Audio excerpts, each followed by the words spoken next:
are live with the Losers Bracket Podcast, round 105 this week, and we are going to be talking about some MLG news, some fighting game community news. We've got someone who's going to be Jebaiting you all night. We have Alex Jebailey joining us this week on the show, and of course we're also joined by the normal co-hosts. I've got Jerry here, I've got Kurt, I've got the intern. We're going to beat up on him some more. We've got Rapture here. Before we get started, as always, want to find out how my co-hosts are doing. Kurt, we're going to start this little clockwise circle of awesome with you. How are you doing tonight, my friend? I'm tired. No, I'm doing well, doing well. IEM was this week. We'll talk a little bit about that. We're going to, of course, talk about, what do I usually talk about? Counter-Strike, really? We'll mention that a little bit. We're going to mention some big Slayers news for StarCraft, and might even do a few more things as well. But that's, just cover a little bit of the local news. But anyway, I'm doing well. How about you, Dakota? How you doing, buddy? Doing good. Excited that we have an awesome guest and talking about fighting games, because fighting games are awesome. FGC. But yeah, I'm excited. I'm on spring break too, so been chilling hard, chilling. You know what I do. That's like a month straight you've used that. I think that's time to stop. All right, I'll think of another version of the word chill for next month. This month, actually. It's March. Yeah, please do that. Jerry, how about you? I should not be on a podcast show, I'm telling you that. I've had like a week of so part of my job, we do this big Learning Elite program, and I have so I have to grill executives at AT&T and all these top companies about how they do learning, so we can kind of rank the top learning programs in the world. So it's been one of those weeks for I'm riding high on the bam, bam, bam, bam, kind of here's my question answered, I'm not much in the mood. So when I come into the losers bracket with that kind of energy, I'm always worried that I might say something that might possibly offend someone. I hope tonight I don't do that. I know, right? It would be, wouldn't it? So why don't we get right to the news? $11.3 million. MLG secured more financing, bringing their total invested in that company to over $70 million.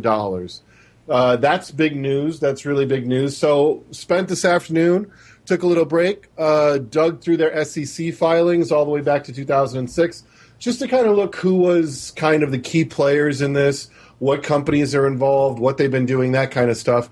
And that was pretty interesting, sort of the history of Major League Gaming, when Bromberg was involved, when Bromberg was no longer involved, who sort of are the key principals right now.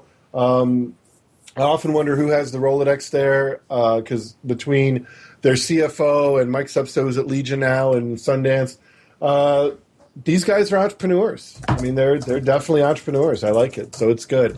I thought it was great that Clap, MLG, Mr. Adam, announced that Mortal Kombat 12K for first place, which I think is fantastic. I say that because I think, it again shows a deep commitment from the developer and MLG's partners to support fighting games on the pro circuit. And heck, another infusion of $11.3 million, you're not doing too bad. It looks like that came from two investors, and their goal was $13 million and 11. For those of you who know anything about raising money, and we'll talk about that later in the show, you sort of have this amount of shares, so to speak, available as sort of in dollar amount, and you try to reach your goal, and there's SEC rules that kind of affect how long you can kind of have them out there, and then it sort of closes. So obviously this round of fundraising, they were looking for 13. They walked away with 11.3.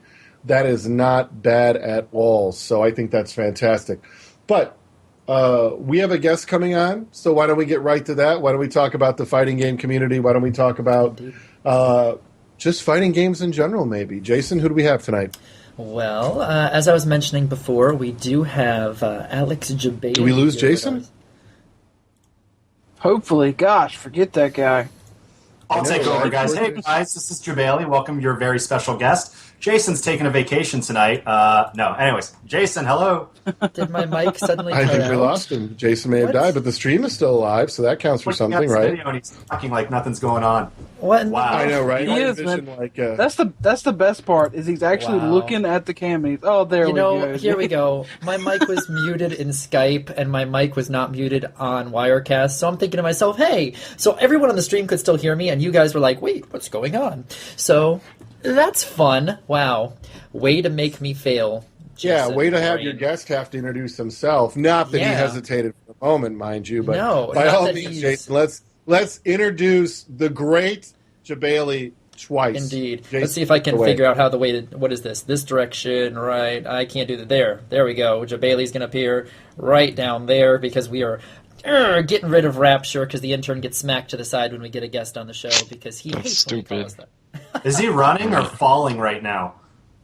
Yeah, you know what? There's a long story behind that picture. I want to get into it, but that was like a run. I tripped over air, but I was correcting myself, and I was sort of, running. Yeah. It's an old picture. It's an old picture. Don't even worry about it. I'm much better. I work out. Excuses. Go ahead, Jason. Why don't you introduce Jebailey? Yeah, I think that's a much better plan. Thank you. Maybe he should be the intern. All right. Get all that to the side. Alex, welcome to the show.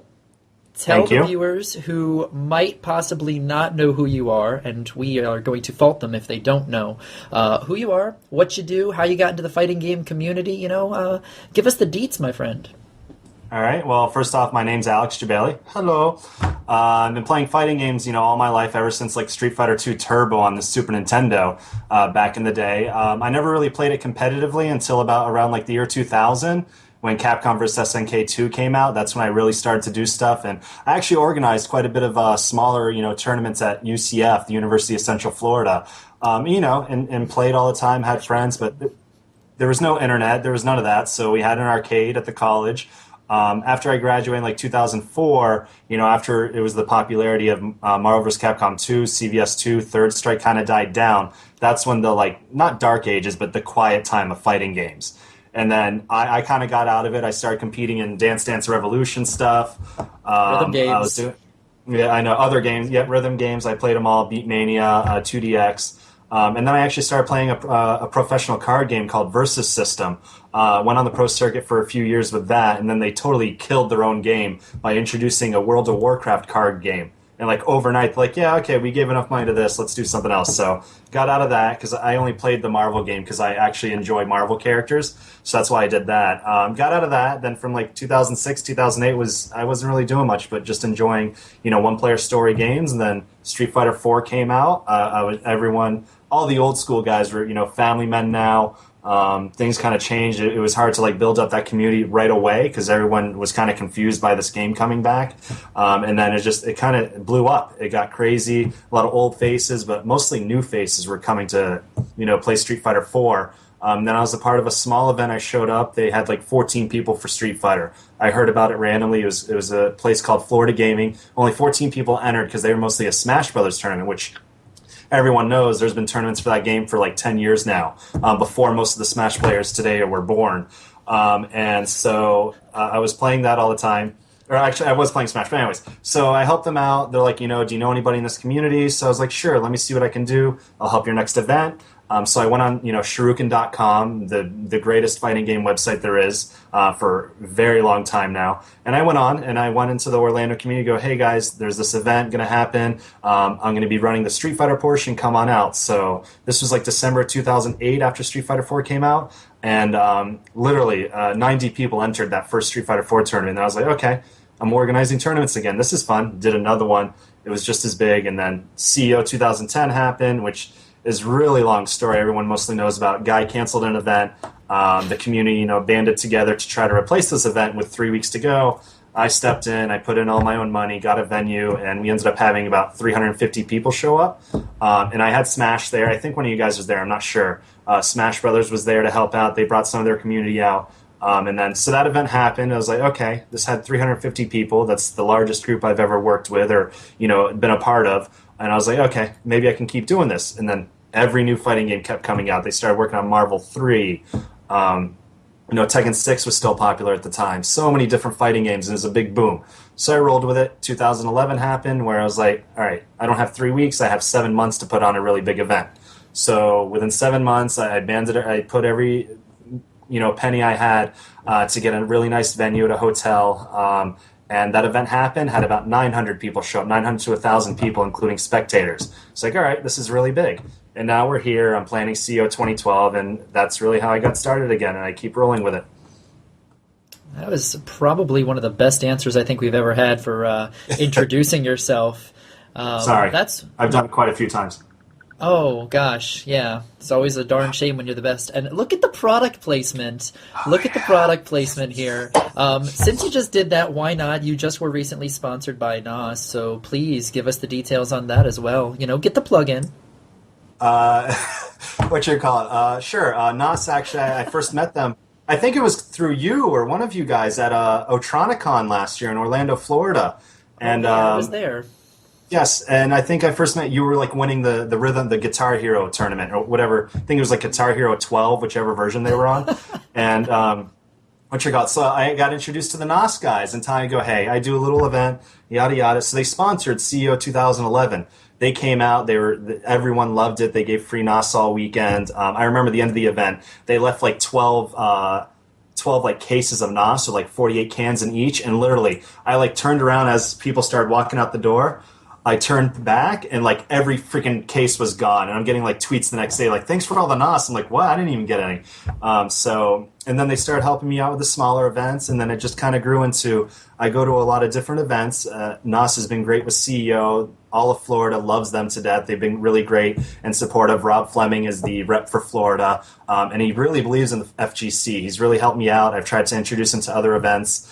Just it worked out, and I think you represent us very well. Let's see if we can sponsor you, help you make it out to events, talk more about NOS, and I've been very happy to do it. I would never sell anything I don't really believe in.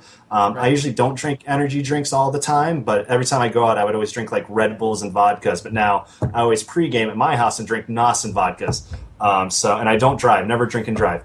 And so that's it. So NOS has been great. I went to Final Round as my first event I'm more of an ambassador for NOS. I'm trying to introduce bigger companies into the FGC, not ones that just want to throw money in, but want to really help this grow. Not just for the money, but everyone loves it, and just we want to get as many new people into it as possible. And I think working with NOS can really help me get that out there. So that's how NOS came about, and I've been happy since. Very cool. It's kind of funny looking back at that because I met Rob there, and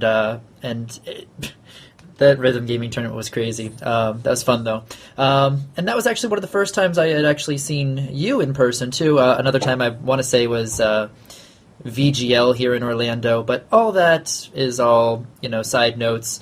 Silly Orlando boys talking about their town.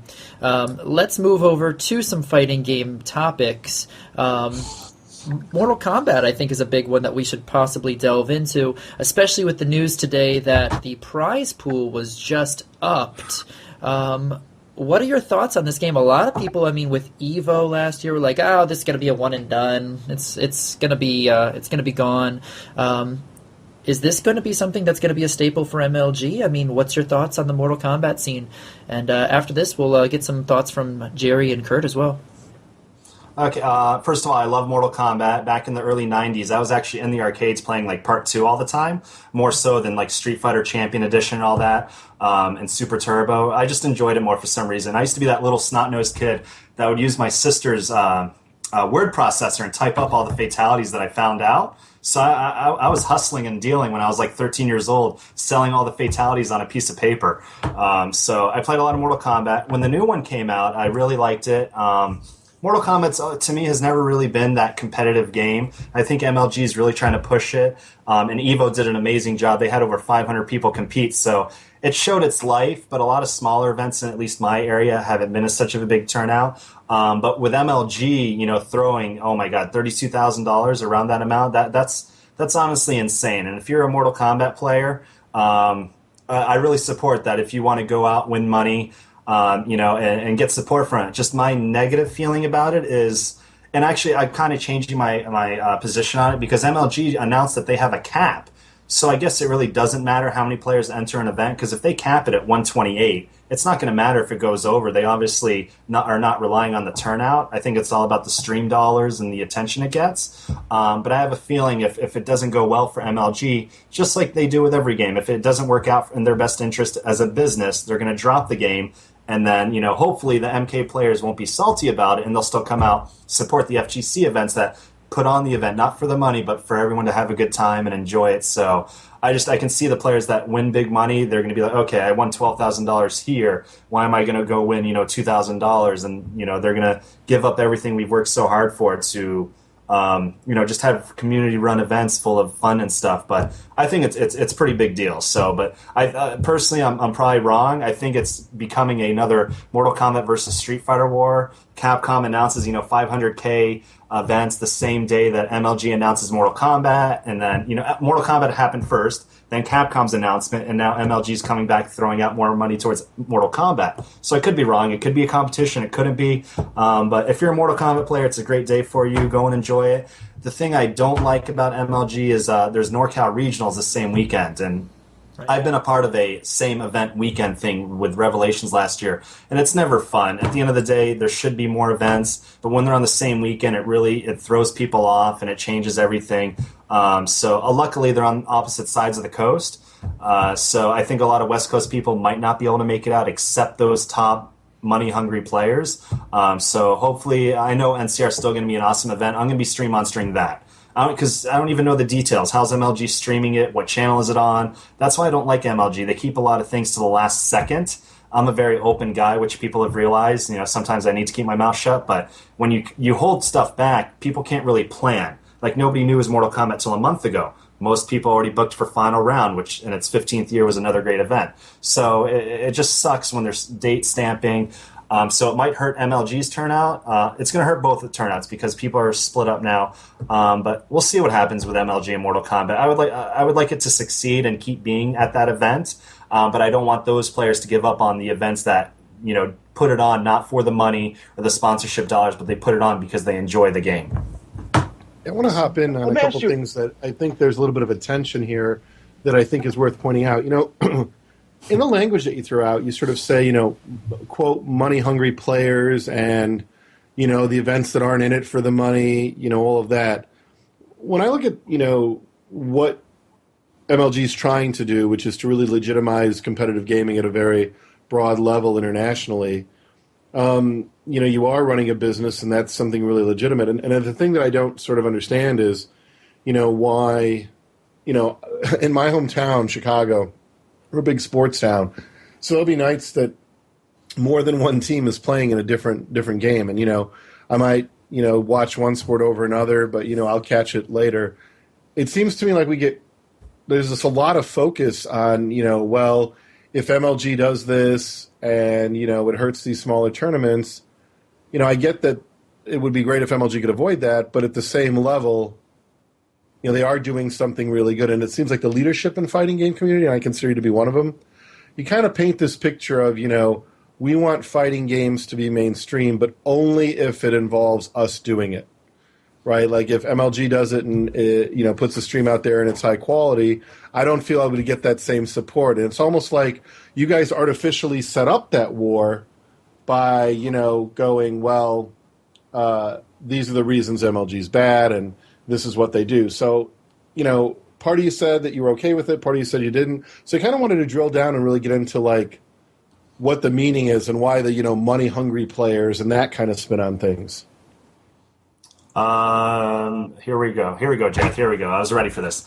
What you got? It's not that I'm angry at MLG. It has nothing to do with anger. Just it stinks. It really does stink for players that plan to go certain events and then not confused. And it's great that MLG is doing this with the big money, but it splits up. It happened with me and Revelations and CEO last year. So it leaves a sour taste in my mouth when this has happened to me before, and then another great event like NCR is being put on, and then this is going on. So I personally have a right to be defensive about it. But like I said, I support every event. I'm proud for MLG to be giving this much money. As for calling players money hungry, I'm money hungry when I compete. I always play to win in most of my tournaments. It's just they're going to make a decision. A lot of players that enjoy and don't care so much about the winning part and the money part are going to go to NCR because of the experience they've had at previous years. Players that have never been to MLG are going to go, okay, this is a really big event. I've never been to this. I'm going to try it out. And hey, I'm going to win a shitload of money if I win. So there's kind of that division, I think. Like Perfect Legend, for example, okay? I love the guy. Great guy. He won EVO Mortal Kombat last year. The second MLG, said, okay, here's all this money. His first reaction was, okay, I'm only going to MLG and EVO this year. If you want to play me, you have to come to MLG or EVO. He wasn't crapping on the smaller events, but he's just saying, okay, there's money at this event and that event. I'm not going to anything else. Those are the kind of players that, kind of give you that negative image that, okay, they only want money now. And you don't want that. And he's a great guy. He's a hilarious guy. Go ahead. I was going to start something that made me think was like, why does it have to be either or? And so two things come to mind. One, why does it have to be either or? Why is it that the experience at MLG can't just be equally positive to an experience at a fighting game event, right? I mean, so right. Like if all the fighting game community leaders make it sound like, hey, you could have a really cool time with your fighting game community events, or you can go to MLG. It's like such a dismissive it's kind of like spinning that marketing to make the MLG event look like it's that's not fighting games, and they're trying really hard to raise money for it. And you look across the fighting game community and it's like, it would be really cool if you guys just came out and said, and maybe I shouldn't lump you in with everyone else, but to those that just say, I don't like the Major League Gaming because they challenge my business, right? That would be fair. I view them as competition.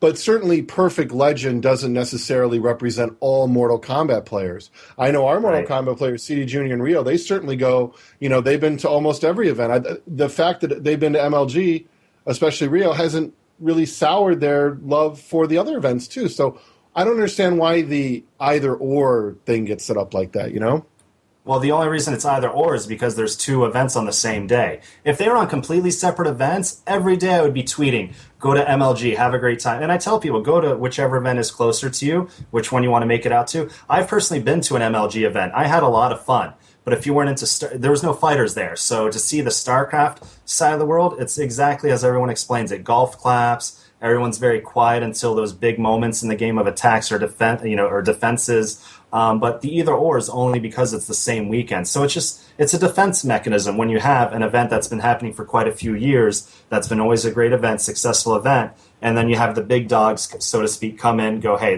here's $32,000, why don't you show up? I would appreciate MLG more. I know they're a business, but if they actually came out to some fighting game events. I think the last one any of the big head honchos went to was when they partnered up with Evo in 2005, 2006. So it's a defense mechanism, as you said. It is a it shouldn't be a competition, but it naturally is.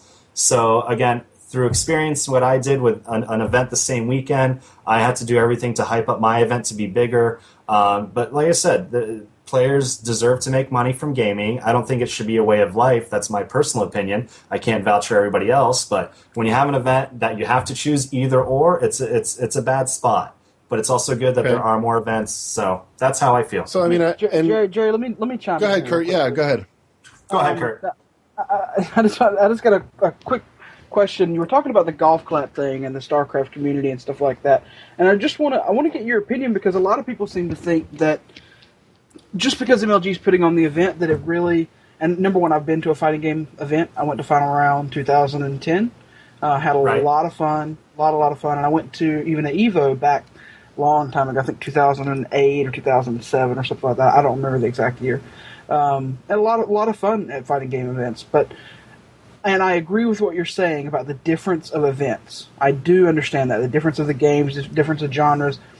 But a lot of people seem to think that because MLG simply runs an event, that it's going to completely change the balance of the event. That it's going to, because they run a fighting game event, it's not actually going to be a fighting game event. It's going to be a StarCraft event, and it's going to be golf claps, and it's going to be people sitting in chairs, and people, not quote unquote getting hype. I'm wondering if you believe that way, and if you do, I mean, were you familiar with how Tekken was presented in 2010? What was I going to say? Or 2011. I'm sorry.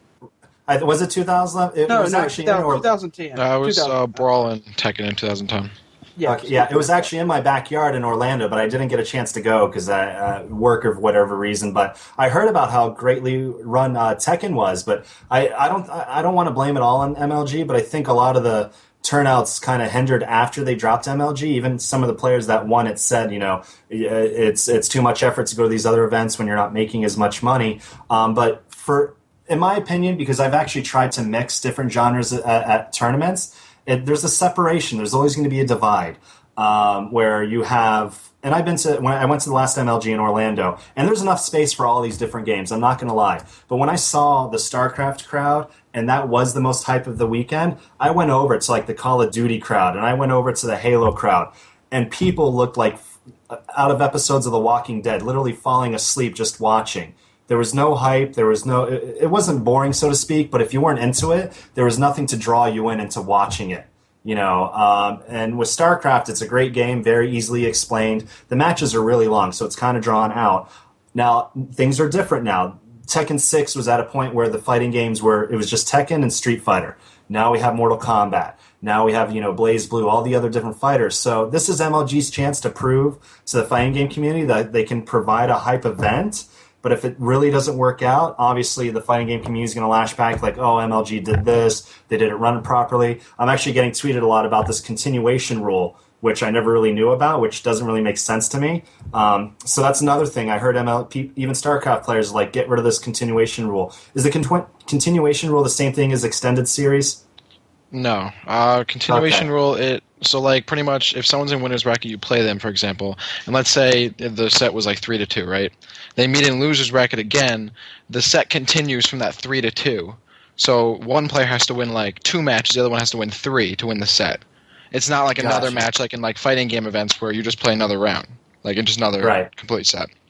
And I do want to add, though, as much as I'm a Smash player and a fighting game player, but I'm a Smash player, you know that. And we were at the 2010 series. And, I mean, if you watch the Tekken stream, because we didn't have our own, and I know this, FGC doesn't really consider us, part of it, but whatever. You could hear us on the Tekken stream, and we were that loud. I mean, it was ridiculous. So I think it can happen. I think, honestly, it will happen. Because the fighting game community, showing up, it could definitely happen. I don't think it'll be golf claps. I advise people to go back and look at the people that are sort of against the fact that they think that MLG is going to have this negative effect on the community as far as its quote unquote hype. I advise everybody just simply go back and look at the VODs. They're all available. They're all on YouTube or on the MLG site. That Tekken stream was really hyped, despite I know what people say, it's Tekken, but it was a very, very hype event. I know I went to 2 of them, so I mean it was really, really good event. And I heard good things. Go ahead, Alex. I was going to say, I heard great things from Filthy Rich, the Namco community director, and I remember watching the finals. I think Core won that one. I'm not sure. Core actually came out to CO last year. Great guy. I think that was the Tekken he won. Okay, yeah, he told me he had a great time. So MLG is a huge business. When anybody has that much money, you have to get things right with timing, scheduling, all that. So I know it's going to be hype. I'm just dying to see the end result, how it happens. If they don't get the turnout they were hoping for, how quickly it might be dropped. So that's what I'm curious to see. But another divide. Go ahead. I was going to say, but see, here's the challenge again, right? If I remember the fighting game community, and as I was brought up in the fighting game community, and I go to certain websites, and I have respect for the people who are doing things for the fighting game community, and I sit back and I look, and here comes someone else who really wants to do something great for the fighting game community, and the fighting game community looks at it and says, no, right? No one. The thing about hype that I really don't like is this idea that it's someone else's responsibility. Right, that is also kind of doesn't work for me. Hype is something that the community brings or it does not bring. And if the community doesn't bring hype to MLG, what is the reason? Right, when I look at, so why didn't the fighting game community bring hype to MLG? And I'm assuming that MLG runs a good tournament like they always do. They have streams at work like they always do. All the things they do well, they do well. What and we look back and say, what are the reasons, right? What are the reasons the fighting game community didn't support this? Because, and my theory, right, is that, if fighting game community supported MLG, so much more could happen for other fighting games, right? Capcom isn't going to alienate everybody, but right now, the way I see it, really MLG doesn't get support from the other sort of event runners. They all see it as competition. They all see it as threatening, and they all sort of tell the same story, right? It's sort of like political on the surface, like, yeah, it's really great MLG's doing that. But, I don't know if there's going to be hype, and I don't know if enough people are going to go, and when MLG drops, there's it's all the counter-sell. It's like, oh, here's all the reasons it's going to fail. So in a way, I feel like the fighting game community sets them up for that self-fulfilling prophecy. Like, everybody kind of believes, this isn't going to work. So if everybody believes it's not going to work, you guys are actually setting MLG up to fail, don't you think? I could honestly agree with you. Yeah, it's just I don't want to call the FGC stubborn because they're definitely. In a way, sometimes even I'm stubborn about things and defensive because of the competition thing. I think just MLG could have done a lot more things right to kind of make a lot of the FGC naysayers be more behind this event. Like, I know it's big money, so they have to hold out on stream news, stuff like that. From an organizer standpoint, I think if they gave more time for us to prepare, people could plan it out better. A lot of people are not going to be able to afford going to this because, they just went to final round. And Mortal Kombat is still a very hyped community. I remember when I was at final round and Sunday night, they were actually using all of my Evo monitors for their event. And I literally waited till 1 a.m. for them to finish. And it was like 30 guys still watching the finals. And they were going crazy. So I'm pretty sure they're going to bring the hype. All the games are going to bring the hype to it. But I think there could have been more hype if MLG did more things to help the FGC prepare for this event, so to speak. Like I said, the people that are most likely in it to win it, so to speak, and are going with, winning the money on their mind, they're going to make it out there. But a lot of the casual fans aren't going to be able to plan it out because they don't know what to expect at an MLG event. So that's the only thing I think that could set it back. But, realistically, I think they're going to do okay. Like I said, if it doesn't work out in MLG's favor, and you can't fault the FGC if it doesn't work, okay, it's going to be whatever happens at the event is yes or no, why it does well or doesn't do well. Then nobody's going to be to blame, really. It's just going to be like, okay, this did not work with MLG. StarCraft is their biggest draw. They should keep sticking with that. But I admire that they're really trying. They're bringing all this money to the fighting games. So I'm excited for it. If I still played these games, I would personally attend if it wasn't on the same day as a community event, just because I support the community first and always. That's pretty much how I feel, yeah. And to kind of highlight that, and we might differ there a little bit, but it's something that really kind of, I would say I would look, I look at obviously very differently in that, so there are ways for the fighting game community leadership to present itself to the community. They could say, hey, everybody, this is a really great opportunity. Let's really try and make this successful, and let's work with MLG. And that way, we'll have a great relationship. But I think it's pretty clear the leadership of the FGC doesn't want that.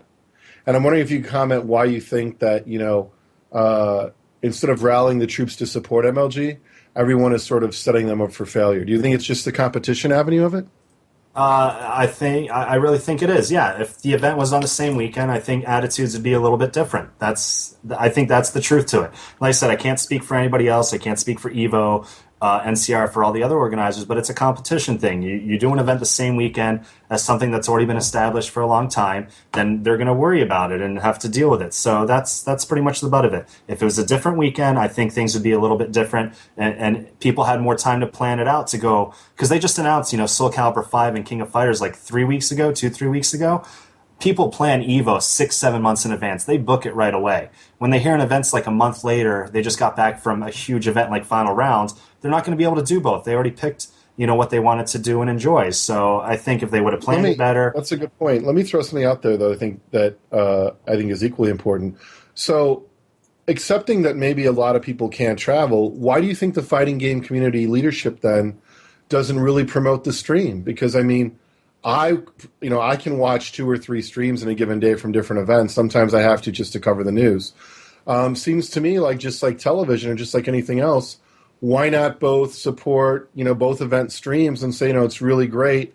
If the top Mortal Kombat player is going to be here, you promote that. And for the other event, you promote some other streams. But it seems to me like, again, instead of promoting the stream and getting all the fighting game community behind the stream and saying, let's at least have MLG keep doing these events, it again seems to be the opposite. I mean, don't you think at the end then if someone were to look at this from the outside, which I do feel like I'm an outsider, the way I see it, I go, well, look, it appears to me that the fighting game community leadership doesn't want to rally the troops to see this succeed. And MLG is almost kind of stuck because without that support, you're going to have a lot of people that may not necessarily get involved when they could. So I like to re-envision the world in a way where the fighting game community says, you know what, I know a lot of you just went to Final Round, you just did other events. Some of you already have flights booked, but you know what? If you can't make it to the MLG event, at least watch the stream. But I don't hear that from anybody inside the fighting game community leadership, and I'm wondering if it isn't just setting them up to fail. To the leadership defense, if you look at all the fighting game websites, they've been posting about the pod increase. They've been supporting it through that and letting people know that it is happening. So they can't really push it any more than they already have. It's up to the players to watch what they want to watch. So, everyone's going to... I'm a stream monster any event I don't show up to. I've even watched MLG stuff. So the players know it's out there. The fighting game community websites, Test Your Might, Shuriken.com, have posted that MLG has these big events. And the last couple posts about MLG has not been condescending in any way. It's been completely fair. We're all trying to grow everything together. So lately it's changed. A lot of attitudes have changed. I don't think any of us are against the whole eSports model. It's just, same weekend as an event, but that's past. We'll get over that part. But it's changed. They've really supported it. I mean, you're not going to see them tweeting every day.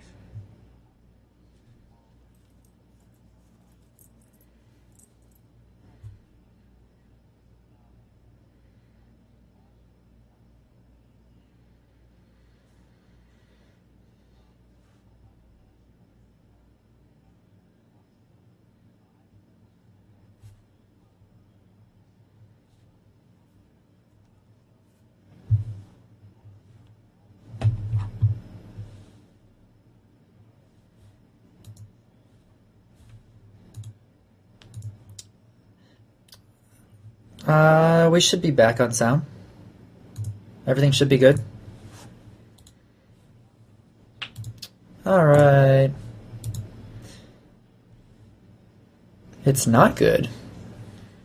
Why is it not? Conspiracy?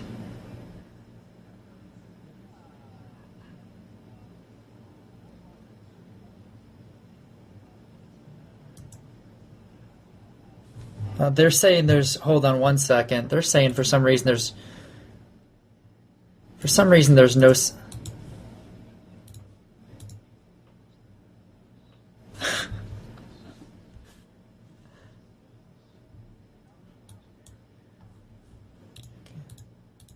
What just happened here? No, we didn't mute him. It was a joke, people. Sorry. It's SOPA, man. That's what it's SOPA. Remember we thought we got rid of it? It's not. It's back. Jebailey, All right, well, can you go ahead and speak for me real quick? Want to try now? Can you hear me now? We'll find out in a moment if they can hear you. Apparently his sound is very low.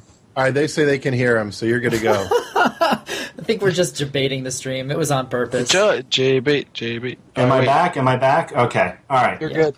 I'm not sure Anyways, what I think happened there. That was weird. Okay, I don't know. I think Arturo killed it. Anyways, so it's good that they're getting Archer. So we got to see how they do this event. So everyone's tweeting I'm good. Thanks, Twitter.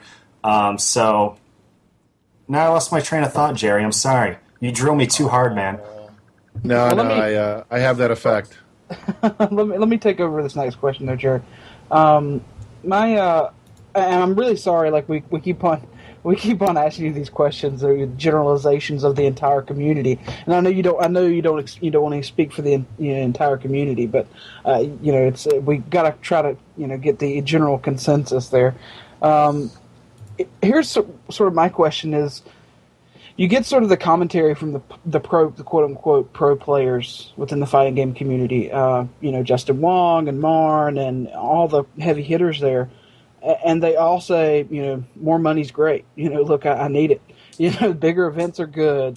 Bigger promotions are good. It means that more teams are going to look into it.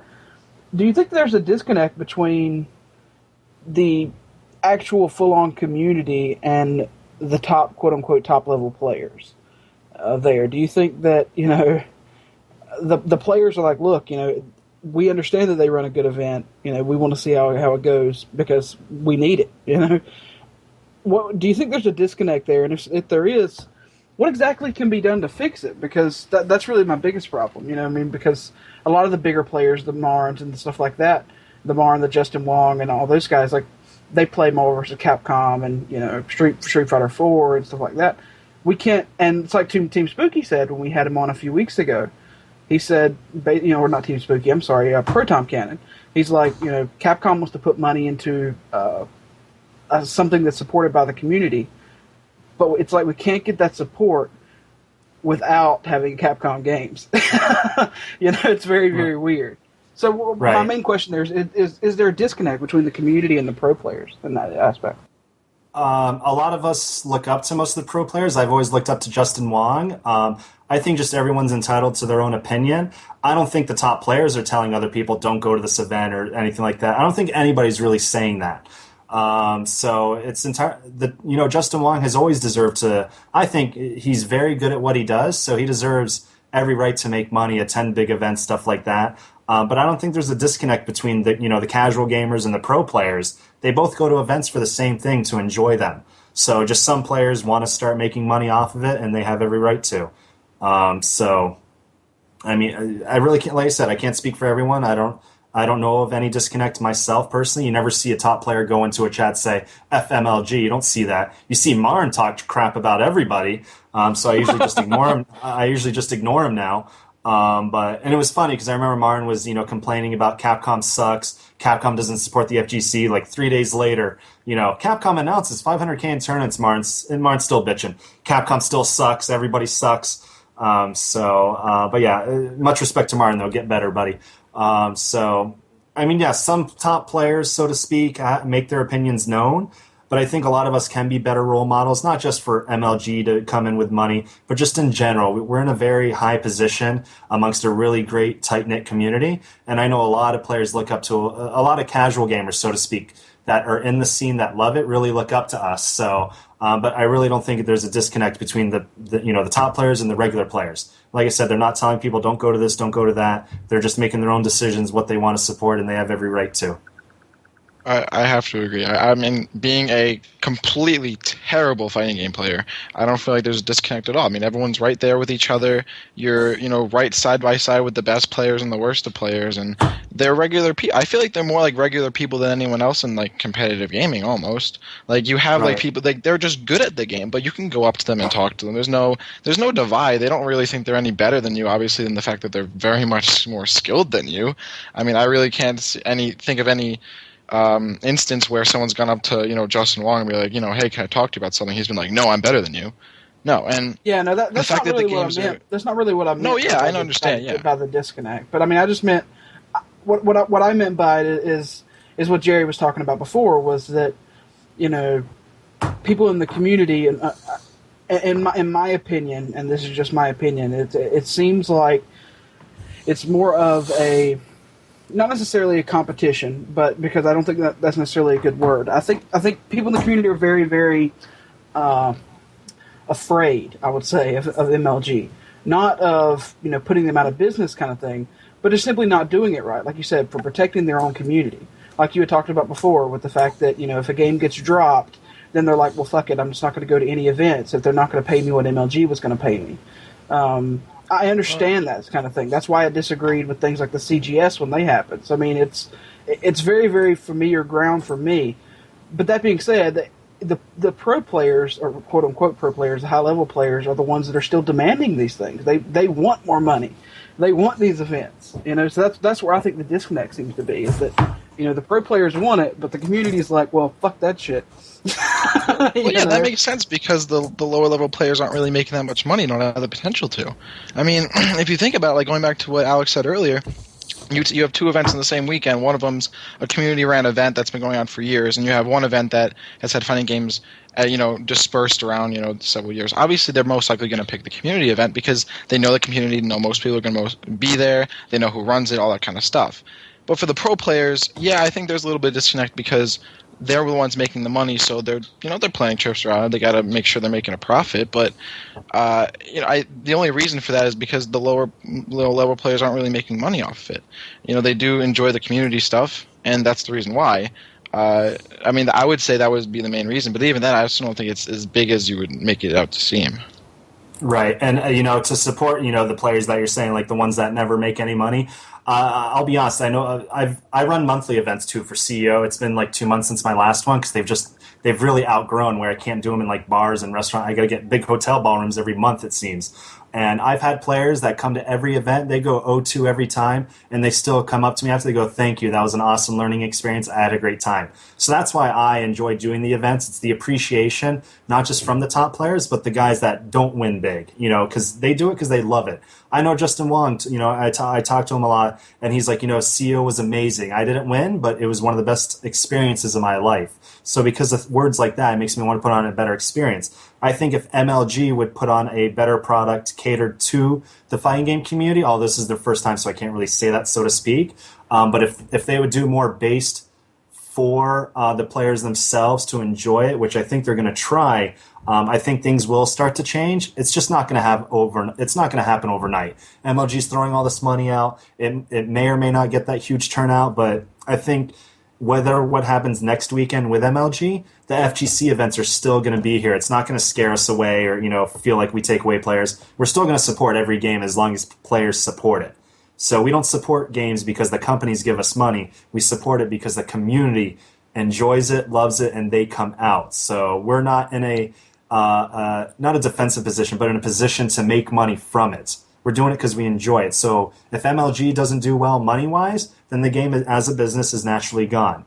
Our events, we're going to keep running them no matter what. So at the end, like Jareth, you said, we should support it more. I totally agree. And if it doesn't work out, it doesn't work out because the players are going to just come back and keep doing what they've been doing for the last 3-4 years, enjoying tournaments, making a little bit of money, but making that experience count with everyone else that enjoys it. So another thing I don't like...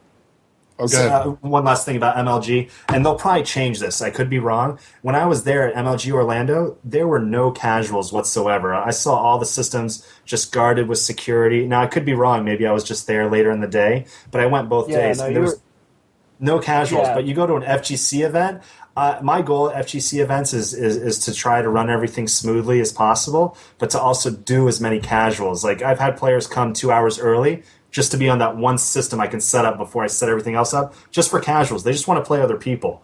And that's the disconnect between the StarCraft world and our world. We need interaction with other players. That's how we learn. StarCraft, they just sit in front of the computer all day. And I've watched the Idra stream. Hilarious guy just sitting there talking smack and freaking typing like as a stenographer in a courtroom. It's freaking hilarious. But we should support MLG. If it doesn't do well, the FGC is still going to be here. EVO is never going to go anywhere. We're self-sufficient. We put on great events for the players, the community. We don't need to rely on sponsorship dollars. So, like, if you gave me $1 million, I gotta drop in real quick. There it is again, right? That's that. There's that tension. We don't need to do this. Tension. I'm just speaking the truth. We don't need to do this, right? But here's the thing, right? This is the part that I gotta say, it kills me to no end how funny this is, right? Like, I love it because it's, no offense, it's such bullshit. Like, Halo is not anything like golf claps. Gears of War was nothing like golf claps. Brawl, nothing like golf claps. There was no claps at all. Trying so hard to make the MLG experience sound like this boring, dry, they're all sectioned off, all about StarCraft. And my God, the history of Major League Gaming has been in Halo, right? And Halo, I can tell you, is not a quiet crowd. Gears of War wasn't a quiet crowd. I got my start when I got to MLG, right? Rainbow Six Vegas, Halo, and they were going to put Gears of War on the circuit. That's what got VVV Gaming involved. Things for casual gamers, I mean, I've got 5 years of gallery pictures of MLG community members. I mean, we are a community-based organization. We're not EG. We don't sponsor top players and then sit back and be like, hey, You know, we're like community based. We have hundreds of members. People sometimes say there are more VVV shirts than MLG shirts at an event. So to say that they're like there's not things for casuals to do, it's not community based, there's no hype, all those things are just simply not true, and they're kind of like twisted to make it sort of like sound like MLG's this confined space. Here's the thing though, Jerry. I'm not going to hold you against that, Alex, because you're basing that off of this year's Orlando, right? So last year's Orlando, is that right? That's understandable. It was this year's, yeah. That's understandable. That's all I'm saying is what I experienced. Jerry, I completely agree with him.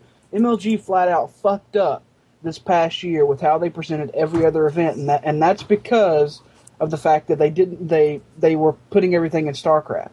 That's why you didn't hear the casters in the crowd with Call of Duty. You didn't hear the casters in the crowd for Halo. You didn't hear anything else. So I completely agree there.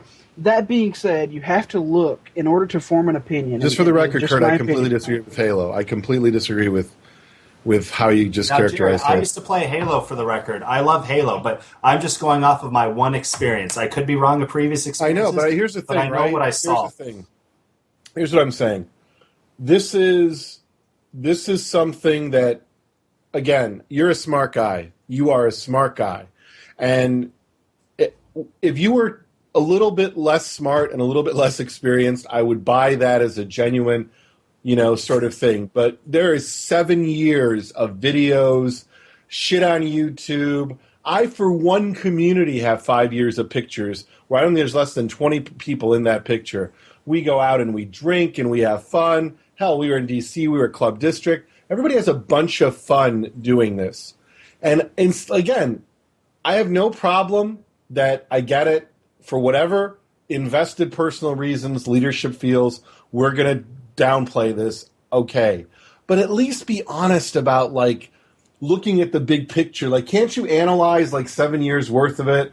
Look at Orlando where you may have been, maybe see some differences, and then go, there is a lot of hype, there is a lot of crazy shit. I mean, I just think it's so dismissive of what MLG is to kind of paint it into this golf clap corner. Which, by the way, that whole story got started from a Nazzle event, which has nothing to do with MLG. I know that. I do know that, right? For a fact. You're right. But here's again, this is what I'm saying. You're a smart guy. You do know this. And you could actually be like, all right, you know what, fighting game community, we really are taking this the wrong way.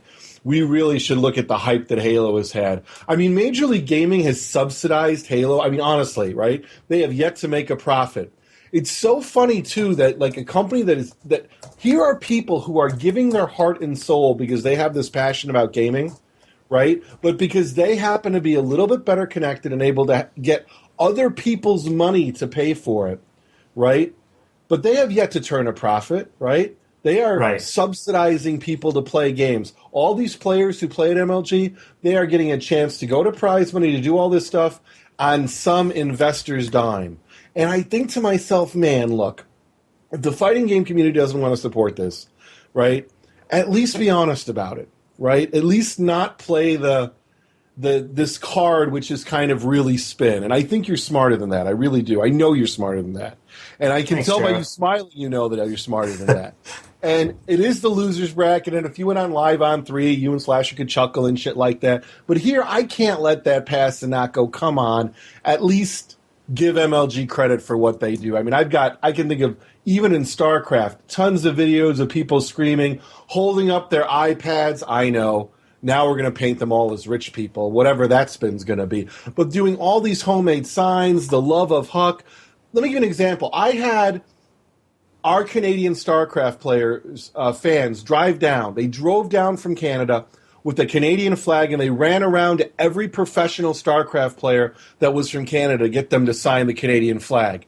That's Major League Gaming. Where this golf clap shit comes from, to be honest, I don't know, because we had guys in green suits that were running around. I mean, it was a lot of fun. So I just want to be sort of like, there's your iPad, right? Careful, I don't know if the fighting game community is still going to love you if they see that. No, somebody's saying people in the FGC have iPads as well. And I'm Canadian. Look, so, Gareth, I'll be honest with you. I'm basing it off of my. You will be honest. Honestly, you'll be honest. I've always been honest. Are you going to spit it again?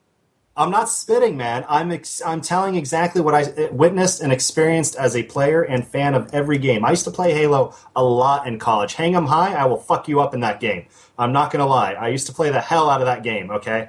Anyways, everything I said about that event was what I experienced that one event. I appreciate what Sundance has done. I know he's from the community for Halo. Okay, I know that. I'm not disrespecting what he's done or accomplished. I just think they should do more to show the FGC that they actually give two shits about us other than, okay, we're having an event, guys. This is coming out. Here's a lot of money. Show up. We would love to see you there.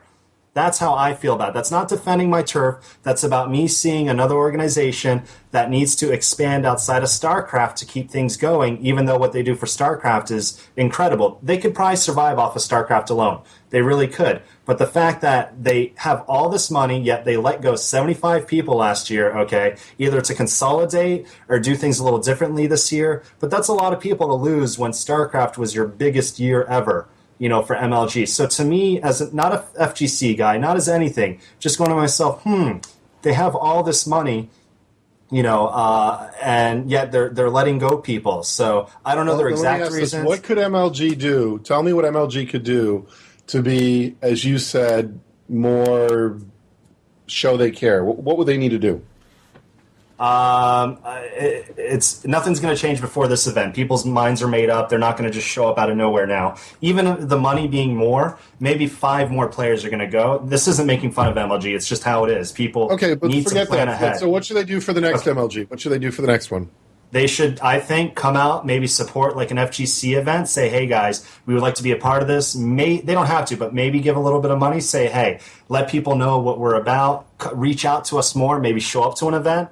Hold on. Wait a minute. So let me make this clear. I just want to make sure I got this one. You don't want them to give the extra money, prize money to the players. The way that they should operate is they should give more money to the people running the events. That's what you're asking for. No, I'm saying they should give it to an event, say, hey, this Mortal Kombat here or this game is sponsored by MLG. Here's some extra money for the players. Show that we care about the FGC, and we're not just using the money we have to just our events. And also another thing, MLG caters to pro players. StarCraft, I'm not sure the numbers on their turnouts. Like I said, I don't know, but it's a lot of pro players. There needs to be more Here's one thing they can change, okay? If they want to get better, they should have bring your own console area, okay?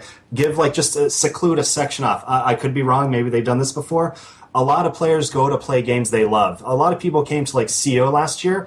They had a corner where they brought old school games, PlayStation 1 games, 2 games. They had a lot of fun. So that's things that could appeal to casual players to get them to want to come out to an event. That's one of the biggest things I think they can change. Like when I said about not having the casual areas. Second thing is maybe they don't have to, give money to another event. I'm not saying give it to the organizer. Maybe add to a pot, so to speak. Like EVO, what they're doing this year is amazing. It might not be millions of dollars that MLG has in funding, but they're putting out a great effort to support a lot of these events, give bonus pots. Some people might go, $1,000, big deal. I think that's a very big deal because we're showing that EVO and all our events are very self-sufficient. We don't need borrowed money that could be gone tomorrow to run our events because we cater to the players, we cater to the casual crowd, we cater to the spectators. Everyone wants to come game. People go to MLG it's mostly to watch. I would say out of I don't know the number of Orlando, was it like 4,000 people or more? Jason, do you know? Oh, gosh, off the top I'm just thinking though, but okay, so good. I don't want to monopolize this. So Kurt, Jason, Dakota, do you guys have anything else you want to add before we? I gotta say something. Hold on. I just gotta to the chat here. The bring your own console thing is so important to us because we can't play online against each other to show. I mean, you can, but the internet's god awful. Right. We got to come and play each other in person. And for the people who aren't making that money, who aren't going out into the bracket, they don't want to come there, get 2-0'd, and then not do anything. You want to play each other. You want to have fun games. That's what a tournament's about for us too. And I understand, it's MLG. Well, our big events do it too. We like to, again, I'm a Smash player, so I am terrible at Smash too. And as much as we're not fighting games, we function much the same. We have tournaments, and we have the bring your own console, we have your bring your own controller, come here and play friendlies, play casuals while other people are playing tournament matches. That's a lot about what we're about. We like to be able to have that. That's a lot of big social thing, and we create bonds doing that. And of course, we like showing off our awesome combos and all that kind of stuff there too, because you can't always do that in tournaments. And so all the people are saying, "Oh, well, this is MLG. This isn't. This is the future." I mean, that's how we function, and we feel like it's a positive thing. We feel like it's a great thing to have at tournaments, and so that's why we like to see it at other tournaments. So not necessarily that MLG is wrong in not having it, but that's what we like to see. That's just my personal opinion. Thank you. So, Jareth, there you go. That's one thing they can do. Better planning to let us know. I know they have contracts. They got to keep hush-hush. If you follow me at all, I have the biggest blabbermouth on earth. But I feel that's worked in my favor because people see every step that I go through for my event, and they feel a part of it. A lot of people go to EVO, they feel completely a part of that event because the bring your own console is a really big deal to us, okay? It might not be a big deal to StarCraft because nobody wants to bring in their $2,000 setup when, they have all this stuff. So it's just like, there's a lot of things they can do, but those are two really big steps to cater to every player, not just the pro players that come in, the top 8 that win money, and that's it. Right, so we've got pretty much almost like, I guess you could say, a list of things that MLG could do better for the next event. If they had a section for bringing your own console so that people could play the games they wanted to play, and just basically catering more to the community. Is there any other thing, if you had to give one more piece of advice to make the FGC openly embrace MLG? I'd love to hear it because that way we can give them feedback. I think this is going to be a really rough year. Even with 3 fighting games? Even with them supporting 3 fighting games? No. I mean, the rest of the year, their other events also might be the same time as ours, so that's going to be tough. True. So better planning. Better organization within the FGC. And I think if they ask us, hey, when are your dates? And they actually legitimately cared, we'd be like, hey, we're doing this. Maybe we need to change the date, but as long as we don't lock anything down. So if you plan that out, like a lot of the organizers in the FGC, we talk more than anybody now. We're really collective. We let people know our dislikes about events, our likes, what we can do better together. But most importantly, we talk about how to not interfere date-wise. So I think that's the biggest thing. If MLG next week was not the same weekend as NCR, I think a lot more people would support it. People would be able to go to NCR because of the history and they love it and support EVO and Canada that runs that event. They'll be able to go to other events as long as it's not the same weekend. So that's the biggest thing. It's BYOC, support the casual players that come, the spectators. And when it comes to MLG events, I'll make it quick, sorry. When it comes to MLG events, the spectators go to sit there and watch, get free stuff. I saw the Dr. Pepper girls with the push. That was a lot of fun. That was engaging, but that's all there really was. It wasn't about the gaming itself outside of the Mad Catz booth is always there. And shout outs to Mark, man. He really wants MLG to embrace the fighting game community. So he cares about it. He cares about all sides. He wants everything to grow. So he was the only casual station for fighting games when I was at MLG Orlando. I was there the whole time playing because that's what I enjoy doing. And then I watched the StarCraft finals. So they need to do more to cater to the casual players, not just the top players that come in win money, because a lot of casual players are going to go, they're going to enjoy it, and they'll be like, hey, I watched this, I could have just watched the stream all weekend. Why did I pay all this to watch it in person, As a first-time event. If it grows on them, they'll change their minds, they'll show up to other events. So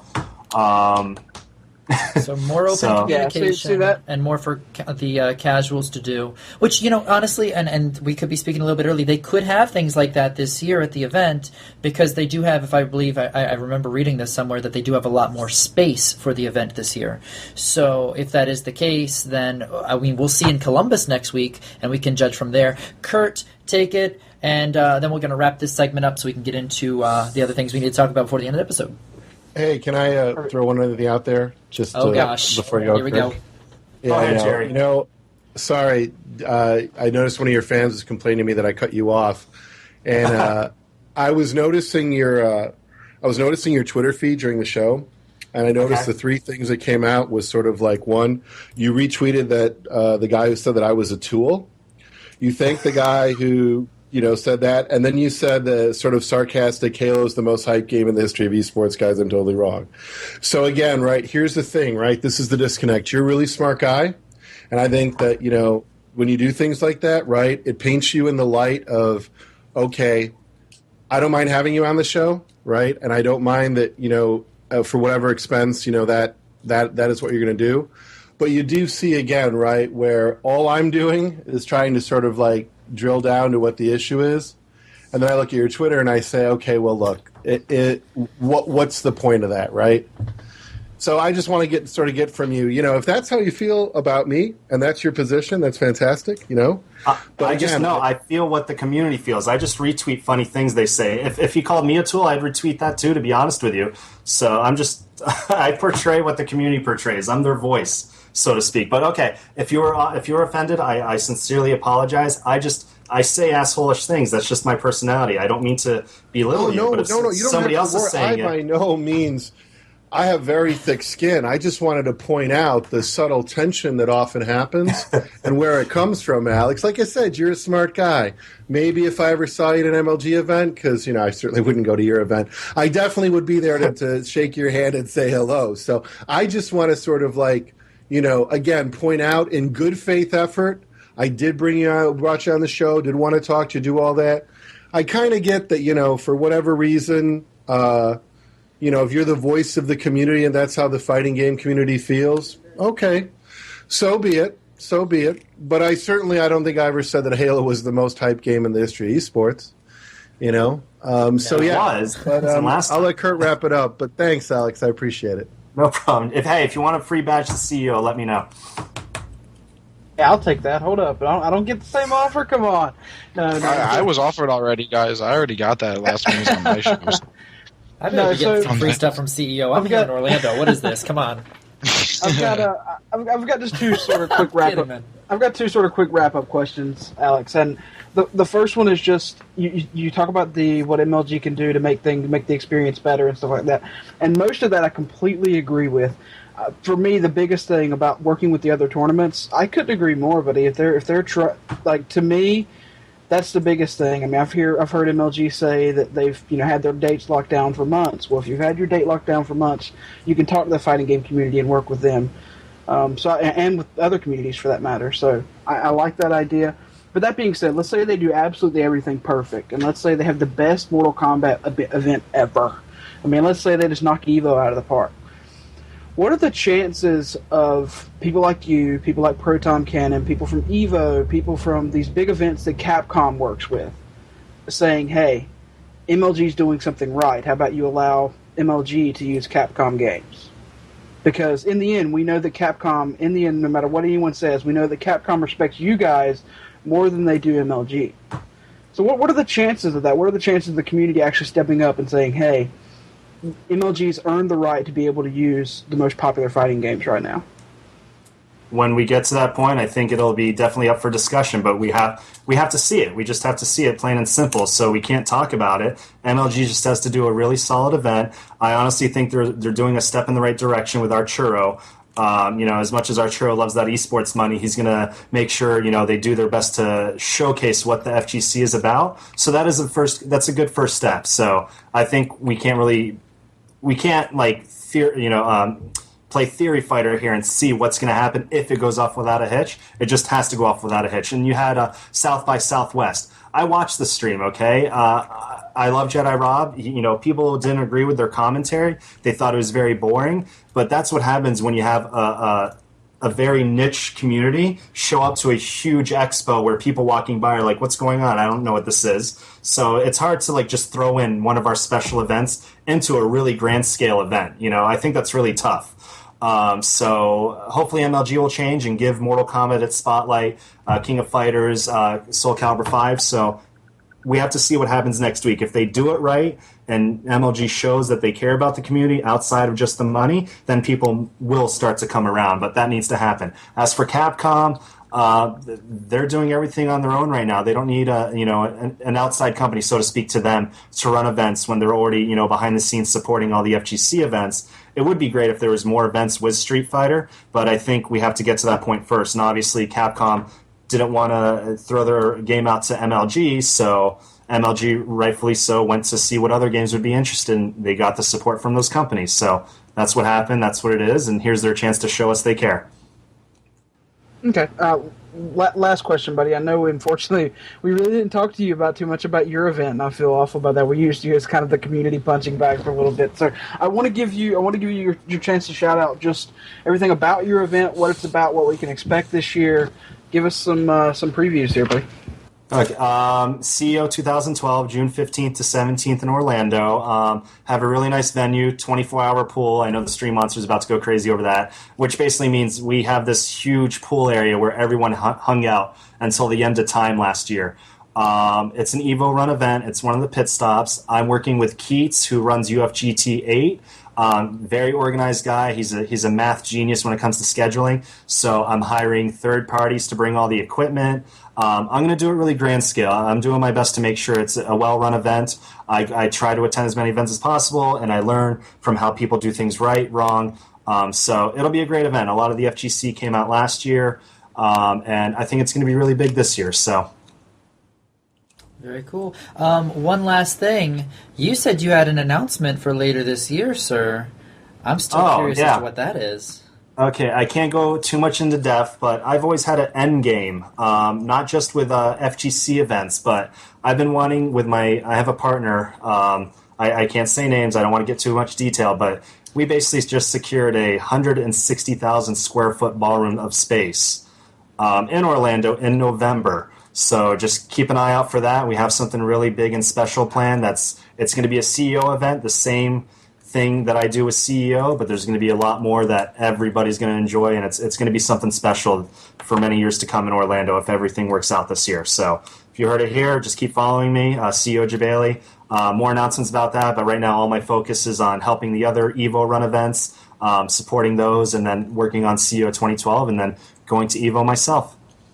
Awesome. Very cool. So last question, Alex. You said last question like 2 questions ago. By the way, Jareth, I want to apologize to Jareth. You've been very civil to me. Besides the drilling, you've let me speak every time. So I apologize for my retweet. I just like to voice what a lot of people will find funny, because this is what a lot of us make mistakes. We cater to stream monsters. I love them to death, but sometimes we need to just talk about how we feel and not get persuaded into rolling with the trolling, so to speak.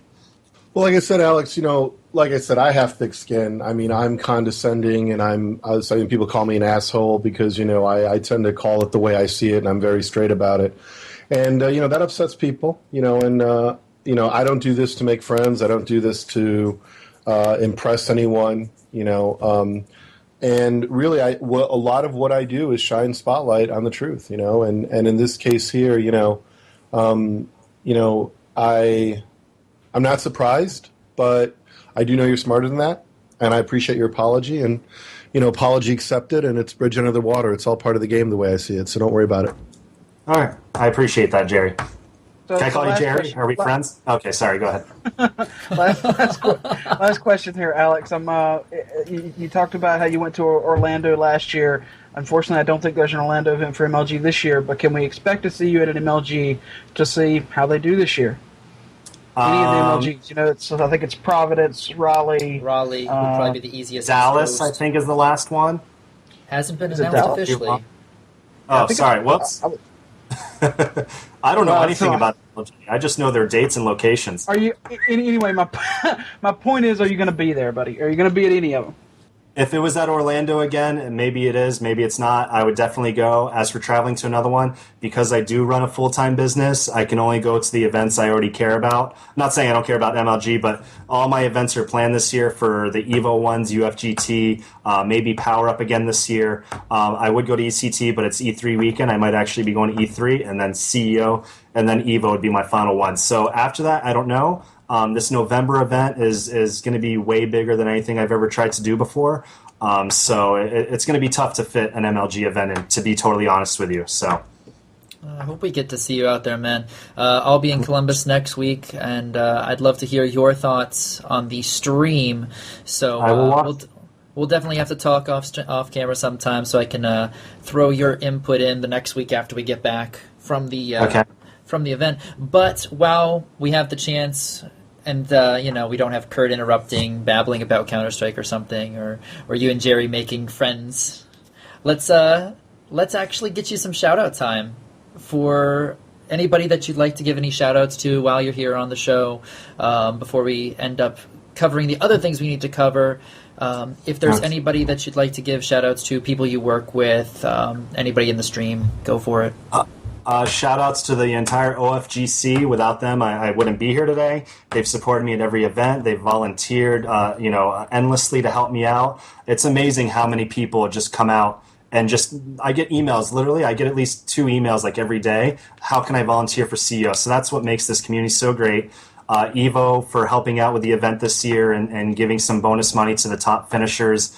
All the other organizers that work their asses off. We don't have a lot of money to work with, but with what we have, we do the best we can, and it's a pretty damn good job. A lot of people, a lot of people realize what we do and appreciate it within the community. A lot of the bigger companies are just going to do what's best for business, so shout outs to them, doing a good job. I hope MLG does work out for the community, and if it doesn't, I'm probably going to be that asshole making fun of it, but I'm going to do my best not to.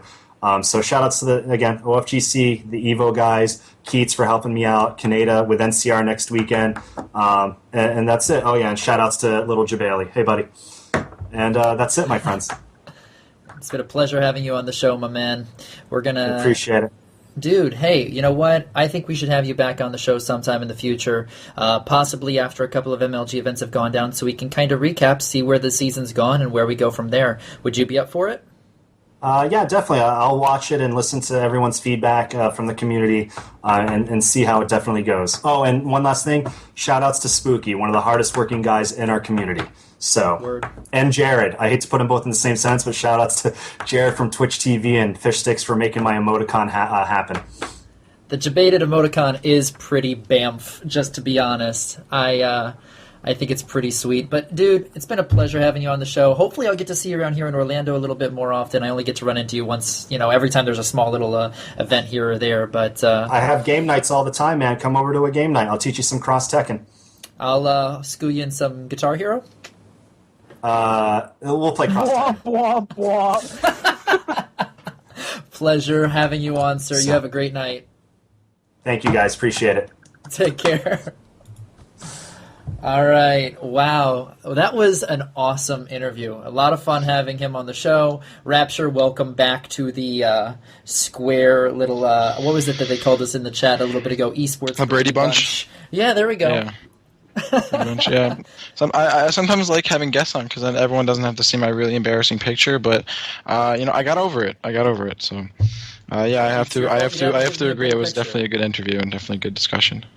All right. So with that being said, I'm kind of sad we never got into any of the cross assaults or talking about cross Tekken at all. But alas, we had quite a bit of good discussion in there. So, with the little bit of time we got left, we've got about, maximum of around 40 minutes left in the show. We're going to have to get into some other topics here. We've got still some StarCraft 2, some MLG finances to get into. Jerry, where do you want to start, my man? Uh-oh. I don't know. It's tough. I mean, I'm worried that we went a little overboard on that, but that's okay. The big news is the 11.3 million that MLG has put out there, and I think Jason Lake said he's going to cover this on tomorrow's The Executive. So I'm just going to go over some really quick things of what I did sort of to take a close look at this. So I went, thankfully had the time to actually look at the SEC filings to take a look to see, what the total is. And it was accurately reported as over $70 million. I think I calculated it out to be 70.3 minus some lawyers' fees. So MLG has 70.3 million invested. Over the last 6 months, they've raised other money too that really hasn't hit the news. So I think they're going to be sitting very cash heavy, which is good. I don't know what they plan on doing with that money, but we can start to speculate that they're obviously going to probably really ramp up their production facilities. I think they've realized that they got the numbers they probably needed to sort of seal the deal from the Winter Arena event. And I think this is, really good news for what MLG is doing. And I think looking back through the SEC filings, the one thing that I was struck with that really really took me by surprise was how consistent the participants were. I think a lot of people look at the investments that go on, and if you guys get a chance you want to use edgar.com or whatever you want to use to look it up, but you look at the principal players of this whole event, right? You have Sundance, right? We all know Sundance, the CEO of MLG, the co-founder and former CEO, Mike Sepso, who's now at Legion, right? You have Harlan Stone, who sits on that. For those of you who don't know, he's the chief marketing and business officer for the U.S. Tennis Association. I suppose he's probably an investor, and he sits on the board of Major League Gaming. So you sort of have the board members signing off on this. So, you've got some really great stuff there. I think there was John Kermith, who's from Ritchie Investments. Ritchie Investments, a private equity fund that was with MLG since the beginning, and obviously they're still on board. For those of you who don't know, Ed Glassmeyer, he's from Oak Investments, which is another big investment company. They own properties or they used to own, I don't know if they're still invested after the Huffington Report. I know she went to AOL, so they might have sold that off. And then their chief financial officer at MLG, Jarrett Brown. These key players have been with MLG for almost the beginning. So, when you look at the core group of people that they have on the board and the experience that they bring and what they've done, you really do have a pretty solid team when you start to look at it. And the SEC filings go all the way back to 2006 when they first started. And I don't want to bore you with all each filing and how much each filing was and how they did it. But to give you a really solid overview, I think one of the most important things you can take away from looking at where MLG Gaming is right now is that the people who have been putting their money into Major League Gaming are confident that they're going to continue. And one other thing that I really, and I kind of assume this, but for those of you that don't know, when you're raising money, there are different kinds of investors. There are accredited investors, and there are investors that are not credited. Most of us would not be accredited investors. Accredited investors are those who have enough money to lose, so to speak. They can take the high risks. They're venture capitalists. They're people who work in this space. MLG's been doing a really good job, I think, of leveraging that network of fellow entrepreneurs and people to really pull this in. And if I read the SEC filing right, then there are two people who basically came out to sort of give the $11 million. I think this is a really good sign. This is a bit anecdotal, but the stock market had a big rally today. I think all the economic indicators are starting to look really positive. I think this is a really important time for Major League Gaming to be making a big investment. And I think that if you are a competitive gamer, if you are someone who's passionate about gaming, this is going to be a good place to be. I think one of the reasons that I am fond of Major League Gaming, because it is, and I want to disagree with something that Bailey said, and I've heard other people say it. And, in the world that we live in today where there's all this bullshit marketing language, they're borrowing money. Being someone who can get the trust of investors is a golden place to be. To have that kind of confidence for people to put money behind you, you know that what Major League is presenting to people who are pretty savvy, none of the people I listed off to you are amateurs or people who don't know what they're doing. They obviously must have some solid numbers and are getting really good indication about the future of competitive gaming. And I think that's the important part. And I think at the end of the day, as we look forward, to those who are really interested in seeing high-quality streams done professionally, want to get a complete infrastructure for competitive gaming, I think there's going to be a lot of opportunities, and I think MLG is going to continue to do great things. $11 million is a really solid infusion of cash, and that's come after some other cash recently as well. I think like $1.3 million here and this here. So if you're not certain about Major League Gaming, well, there are some investors who are pretty certain. And I think this speaks really, really well for the position they're in. So if you get a chance and you want to look at some boring SEC filings, you can go to sec.gov. That's where you can find it. Or you can go to, I think the website that they used was Edgar's in the article on, was it Gamasutra that had it? Do you remember, Kurt? Yeah, it was Gamasutra. Yeah, I think it was. So, yeah. But, yeah, like I said, I took that little trip back, and I think it's important. VentureBeat posted it, too. Say again? I think VentureBeat posted it. too. I think you're right. Venture Beat also covered the story because I think it's really good news for them. So in a lot of ways, if you're a competitor of Major League Gaming, you now they got infused 11.3 million. That's going to be powerful. If you're sitting on the sidelines hoping that they were going to go away, clearly they were able to get investors to continue to believe in their vision to the tune of $11.3 million. So. You can spin it all you want, but entrepreneurial life is part of the American dream. It's part of being an American, and I think that we did a really, really good job. So, or they did a really good job. So, I think we have a lot to be optimistic about. Plus, Sundance has made it really clear that there's going to be some really crazy stuff going on at MLG Anaheim. So, I kind of look forward to that. So. Ask you a question, Jerry, about this. Go ahead. I'm just kind of curious as to your opinion on it because we haven't had a chance to talk about it yet today.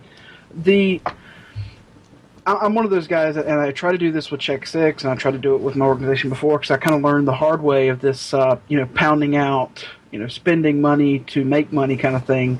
Just didn't work for me personally. Not spend more money, hopefully you'll make more money kind of thing. Do you think they should be a little bit more conservative with how they're spending money, or should they just continue to try to, for instance, the 2 winter arenas per season and then the big arena finals and paying for 32 players to go to the 2 different whole winter arenas, which means you've got at least 8 Korean players and 8 European players and 8 U.S. players, and that's a lot of money to be spending for. So I can answer that. I think they probably did their own. They looked at what it cost and what they made, right? Now, I don't know how much it cost them exactly. There are people throwing around some numbers, but I can't say with fact that I know. But here's what I think, right? To that question, should MLG be more conservative with their money? Okay, so. I'm going to assume that those of you that are still around here, that you are all pretty smart people that are listening to the stream, and I think that we got a lot of good people who, really, in a very important way, understand that America. Okay, so maybe I shouldn't make that assumption. Let me back up. So the American sort of dream, right? The way what America is really good at is an entrepreneurial space, and that's where investors fund great ideas, right? People give people money to sort of run with these great ideas, and there's an entire process. We've been doing this for well over 100 years, right? Entrepreneurial investment is critical to how America fuels its own economy. So MLG is one of those entrepreneurial endeavors that I think looks really solid. Should they spend less money? They need to spend money to find out what works and what doesn't work. And when you have an idea, it's always really easy in hindsight to say, oh, that idea is crap. But the goal in this life is to fail and fail fast, not fail and fail cheap. Fail and fail cheap would be fantastic also, but generally if you're going to do something, you have to do it right. And that means you have to spend money to see if it will work. Should they be cautious with their money? Well, they are going to keep trying, I'm sure, to do things and see what works and what doesn't work. Because they've got 7 years of data, right? They've tried this, they've tried that, they've tried this. And if I was investing in MLG, I'd want them to win, right? And as a gamer, right, MLG to me never treated the community the right way. We threw stones. Eventually Sundance reached out, and he has definitely reached out to the community. So at the end of the day, I think that a few things are true. One, I don't know what's next after the stream, but they have to keep innovating. They have to keep trying new things. They have to keep trying to bring bigger and better products to market. $11 million will help them do that.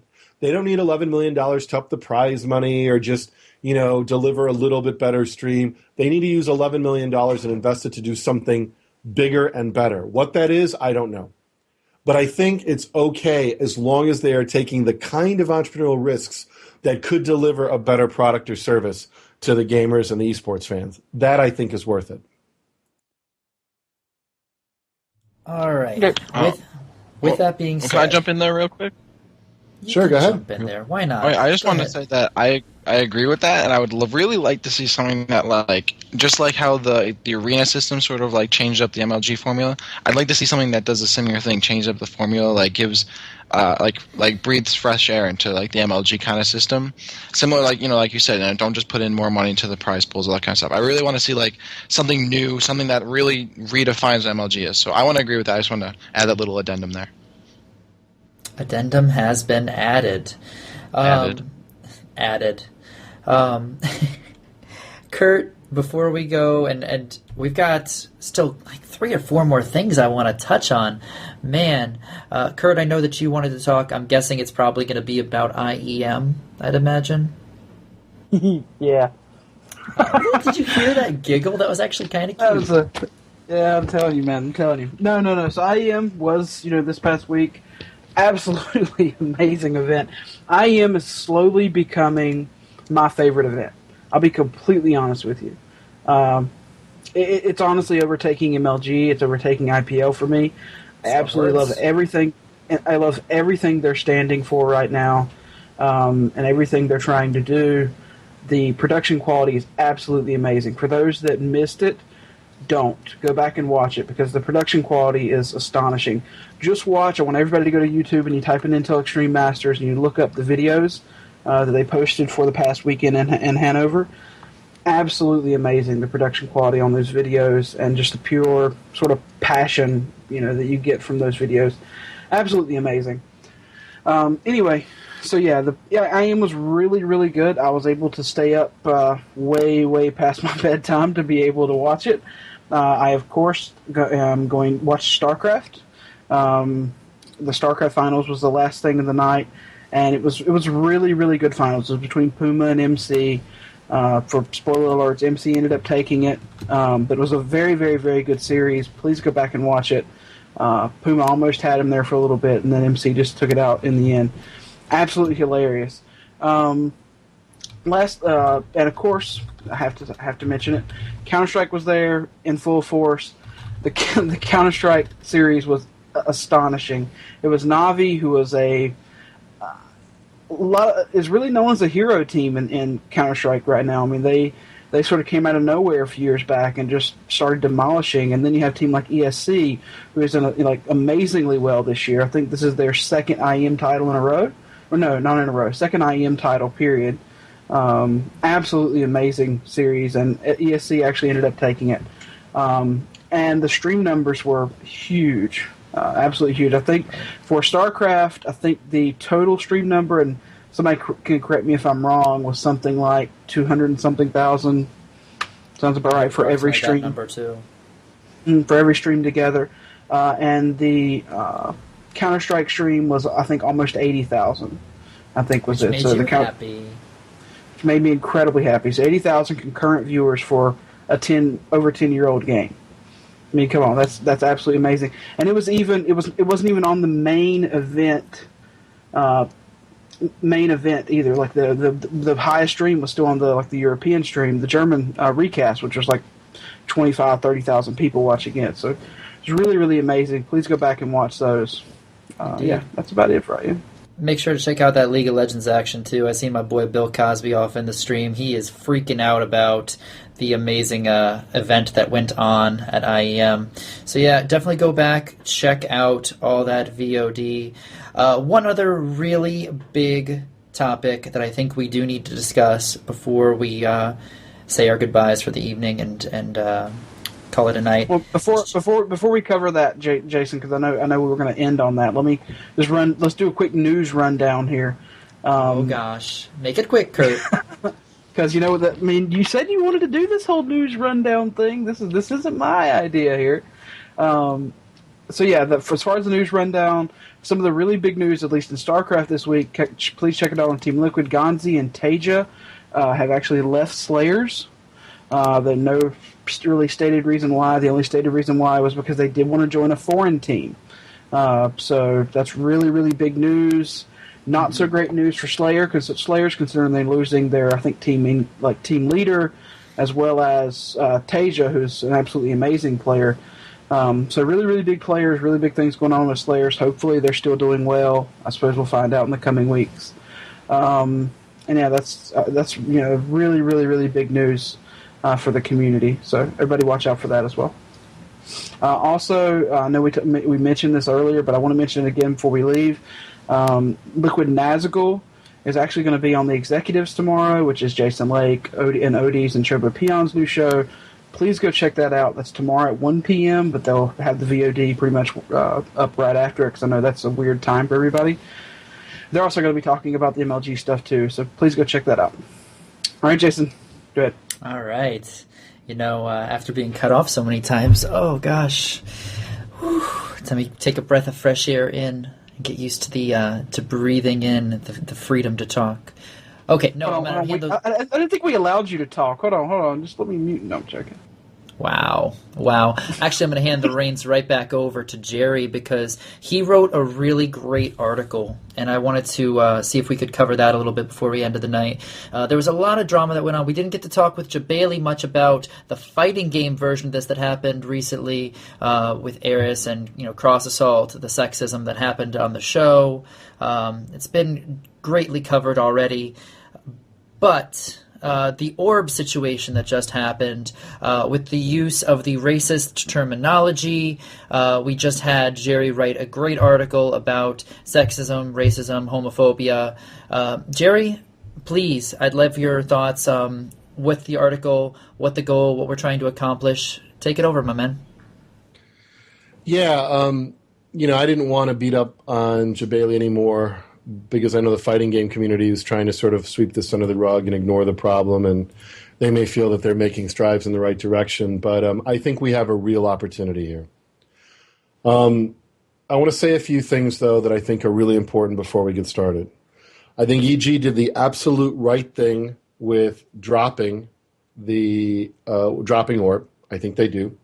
I also don't believe that Orb is a racist, but I want to first address a couple things that I've seen sort of being discussed that I think are really important. I want to start with I'm not going to go away on this issue. I want to make it fundamentally clear that it ties in directly to what I do in my J job. And because it does tie directly in, I am not going to go away until this rests. Now, in order for you all to understand, for those of you that don't know, I can put the article in the stream, and it's on our website. It's in the section from the desk, Lord Jareth. But primarily what this is about is it's about the competitive gaming community, primarily those who want to be professional gamers or work in the industry of eSports. I want to make that clear. I'm not talking about all gamers, and I'm not talking about all behavior on the internet. I'm talking about those who are in the activity of eSports. So that means you are streaming a tournament. You are being streamed at a tournament. You are a commentator at a tournament or at a league event. If you are doing something that is in the genre of professional esports, this applies to you. We saw it with Orb, and we saw it with this incident regarding sexism and someone walking off a show. I'm not going to go into the details again. It's there. But we need to do a good job of really having a zero tolerance policy for this. I put a proposal out there, and so everybody knows how serious I am. I talked to Kim Rom at SteelSeries, and he's on board 100%. I've laid out my proposal. I've talked to MLG, Adam, Katie, the PR person, have responded. They're supportive. I've sent out letters to IPL, to Jedi Rob and David Ting. I've not heard back from them. But trust me, as I blow this up, this isn't going to be just like me and a few esports people. No. There's going to be mainstream attention here. I'm taking this. I'm going to be a royal pain in the ass. Let's put it like that.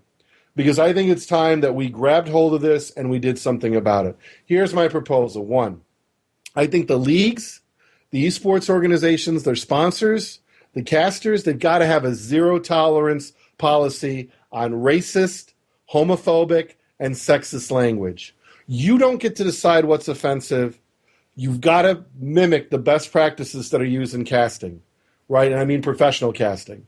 So don't use words like faggot and the N-word and all this other stuff. Don't do it, right? Now is the time before this grows more mainstream to start putting these policies in effect before somebody loses a sponsor because one of your players or somebody representing esports did something wrong. And for MLG and IPL and any of the leagues involved, you're going to need to train your staff and employees in these policies, right? This is important. I also want to get to something else. I put the term "we self-police," and someone turned that into witch hunt, and someone else tried to say all this other stuff, it's never going to work. Stop, right? I love what EG did, but Alex Garfield's post on Team Liquid was just disgusting. It was stupid. It was inane.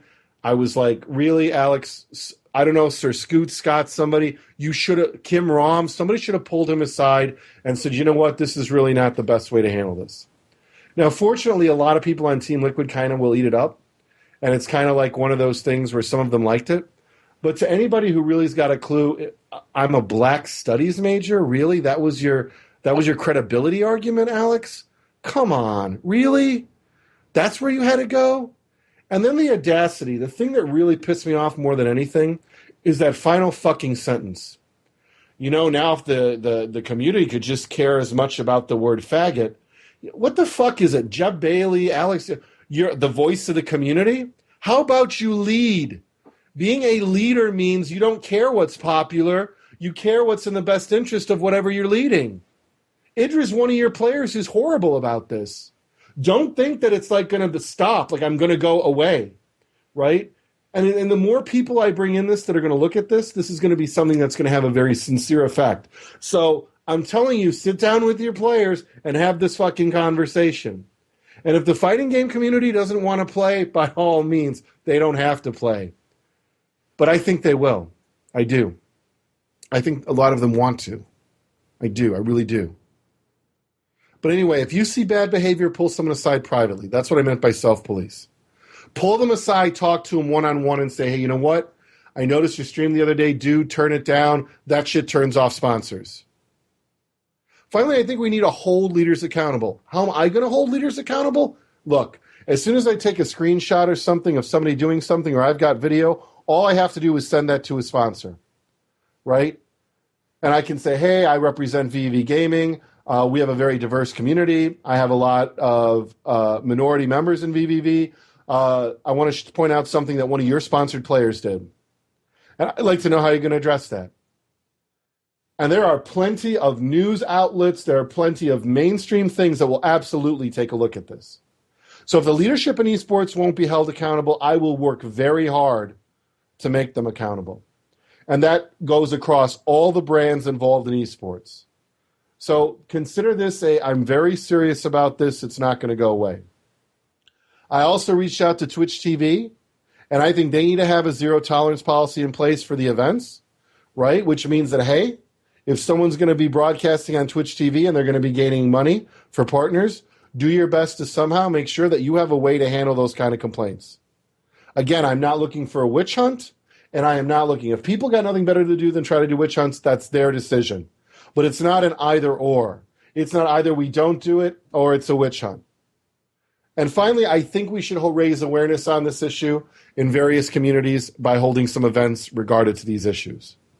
I would do them as VV Gaming, but I also think it would be better if other organizations did it as well. And again, I've talked to SteelSeries about this, and I know there are other sponsors who want to get involved. So I think now is the time to make that step forward and end it. And if you come back with the argument, right, oh, you'll never get rid of it. As you'll never get rid of violence or ever get rid of rape or ever get rid of a whole myriad of a lot of bad behavior. But it doesn't mean that you don't recognize it as bad behavior and you don't raise the level of awareness. That's critical. So I just want to be clear that I'm going to be looking very actively for the people who support it, and I'm also going to be working very diligently to convince them it's in their best interest and their sponsors' best interest to do this. So I just want to be very, very, very clear on this, because there are reasons I don't like people. I don't like people because I disagree with their ideas. But I'll be honest with you.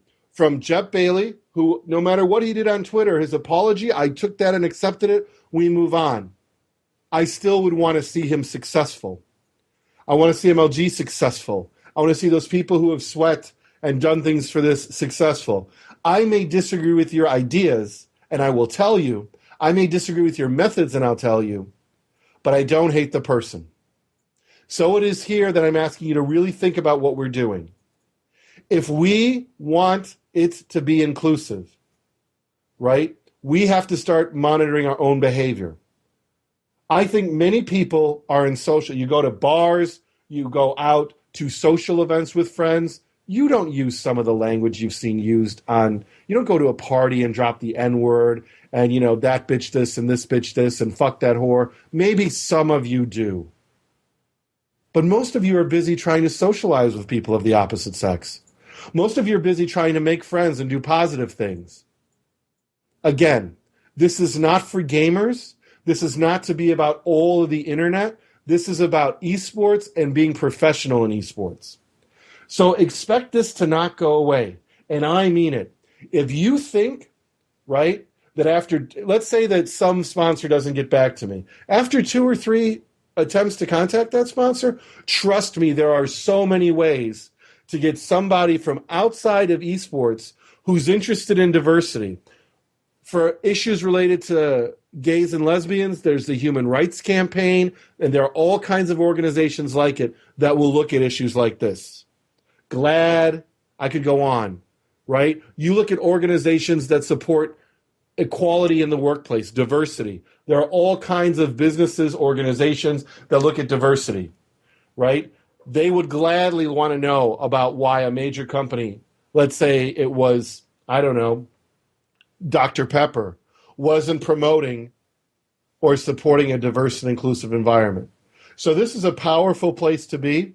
And again, if we're going to move forward, we don't need, and no offense again, we don't need Alex Garfield that I was a fucking black studies major, therefore I know, right? Because you obviously didn't get a well-rounded education because you seemed powerless to get Idra to stop doing it. Instead, you played the, I hope the community cares about it. And what, once they do, then you'll say something? No. We have to lead on this. We should lead on it. And I'm going to ask everybody, and I'm going to continually ask everybody to do a really good job with this, right? This is not a joke. It's not funny. It's not for me. I've been around esports for 5 years. Now's the time where we have a really good opportunity to grow mainstream, and just think about all the places that you see mainstream, television and sporting events and all these places. You guys all could probably come up with a dozen people who've been fired from their job for saying the wrong thing. What's the latest casualty, right?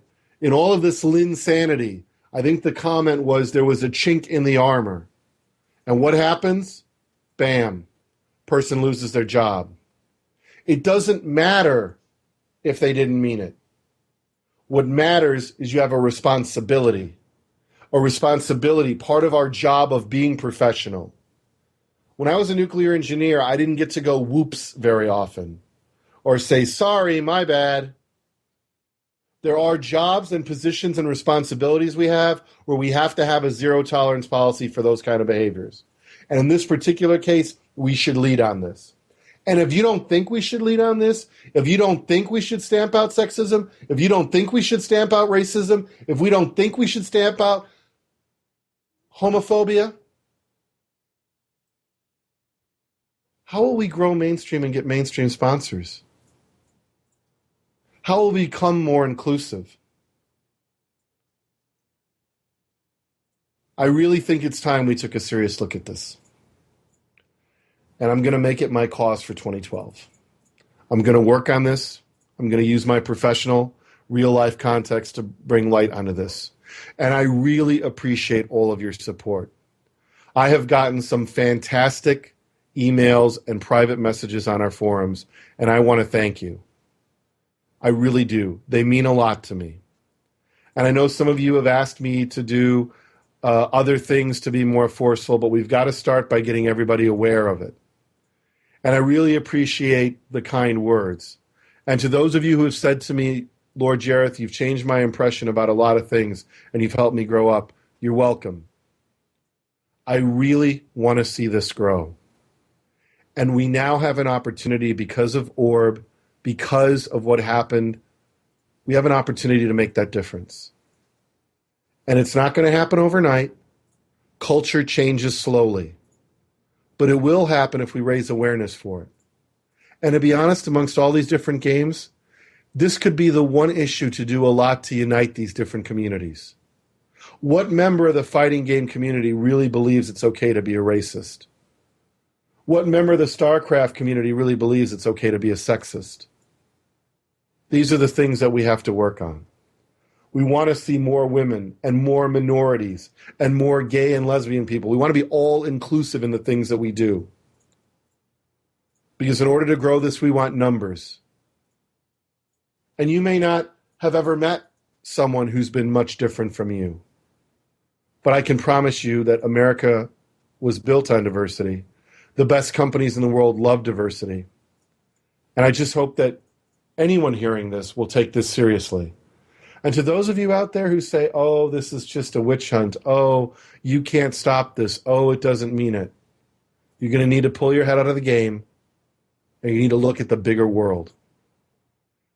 It is critical that we teach esports professionals how to be professional. And understanding diversity and inclusion is an important part of being a professional. That's all I got this week. That's my point. I'd say that was incredibly well said. So thank you, Jerry, for enlightening words. You have quite a few people in the chat right now even agreeing with you. It's a subject that's tough, and we do need to take action. I wish we could go further into depth. We are running out of time for the evening.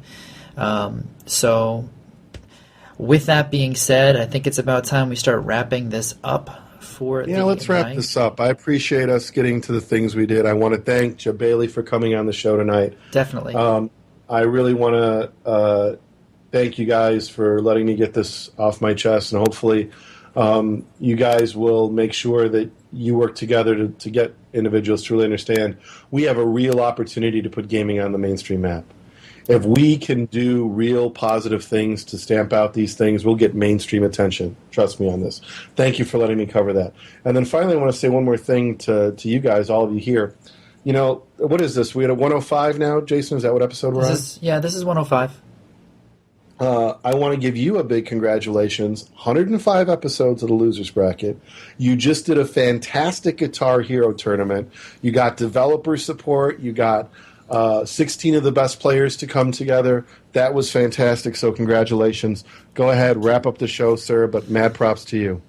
All right, hold on. Before I wrap it up, you did bring it up, so I'm going to have to shout out to everybody that made that happen. Shout out to Brock. I just see Hell Ash is jumping into the stream right now. He actually was playing in the event. Shout out to basically everybody that played on Saturday. Syntherius, Con Fury for his amazing win against VVSI in the losers bracket. I'll tell you this is the kind of hype that we had for Guitar Hero on stream this past Saturday. VVSI, the world champion, gets knocked in a stunning upset to the losers bracket, is in a match versus this guy named Con Fury, who's never really played in tournaments. Brock and I are calling the match over. It's just about, we're saying, well, looks like he's going on to the next match. Con Fury ends up using his star power, and if you've never watched Guitar Hero, star power doubles the amount of points you get per note. All the way to the end of the song, hits the very last note under star power, and pulls ahead by just a few points and wins, and takes it to a tiebreaker. We had people going nuts, and it was awesome. So thank you so much to everybody that tuned in. It means the world to me and the rest of the rhythm gaming players that want to see Guitar Hero stay alive. We had about 400 to 500 consistent viewers, which for a game that's been basically dead for 2 years, not too shabby. And considering it was the first time there's ever really been a tournament with commentary, did we kind of hold on. Counter-Strike is dead. I knew this was coming. But Guitar Hero is basically dead. Come on, give me a break. So because I say the word basically, you have to jump in? I think it was just a cheap excuse to get the word Counter-Strike in a sentence. I really believe, this is my theory. I think you guys are I fucking think ridiculous. Kurt has a Counter-Strike timer, and when it expires, he's going to talk about Counter-Strike. It's like, I think the Counter-Strike, ding, ding, hold ding, ding, ding. on. It's like, oh my God, Basically Counter-Strike. dead for the past Hold few on. years, but Hold Counter-Strike on, gets okay. 70,000 viewers, and Jerry's sitting there with his thumb Now, up. hold his on. ass. Jesus. I All right, always you know what? Hold have on, I'm said- taking the mic Wait a back. minute. No, you guys aren't walking over me anymore. Oh, we can't do that. All right, go ahead, Jason. It's yours. Look at, I got so angry there, my camera went out of focus. On a completely different note, here's why I can say basically, here is what I got in my email, and this is really interesting. An anonymous person emailed me and said, hey, while watching your stream, I noticed that you all were talking about a big mystery if there is going to be a Guitar Hero 7. There will be. I alpha tested it for a while at a local place that helped create Guitar Hero called Vicarious Visions. I'll leave it there. They wanted to remain anonymous. We don't know if it's true, of course, but the rumors have been circulating. The fact that just came to me, obviously he has to stay anonymous because it's under NDA if that is true. But if that is the case, there could be a new game in the works. And hey, we might see a competitive revival. You never know. You never know.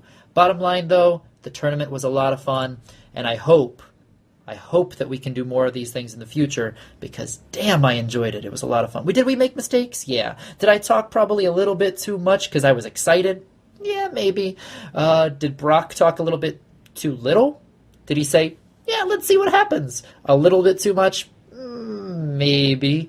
But I'm going to cut you off. Stop beating yourself up. Don't ruin it. Let people watch it. Never rule one of entertainment. Never point out your old flaws. You're like the guy who's playing music and stops every 30 seconds because you think something's wrong. We don't have that close of an ear. We may not even notice it. You know what I'm saying? True. What I was getting to the point of though is we have room to improve, but man, I think for what we did, it was awesome, and I really want some feedback. So guys, if you get the chance to look at the VOD, Brock and I are uploading them as we speak. We've already got a couple matches up.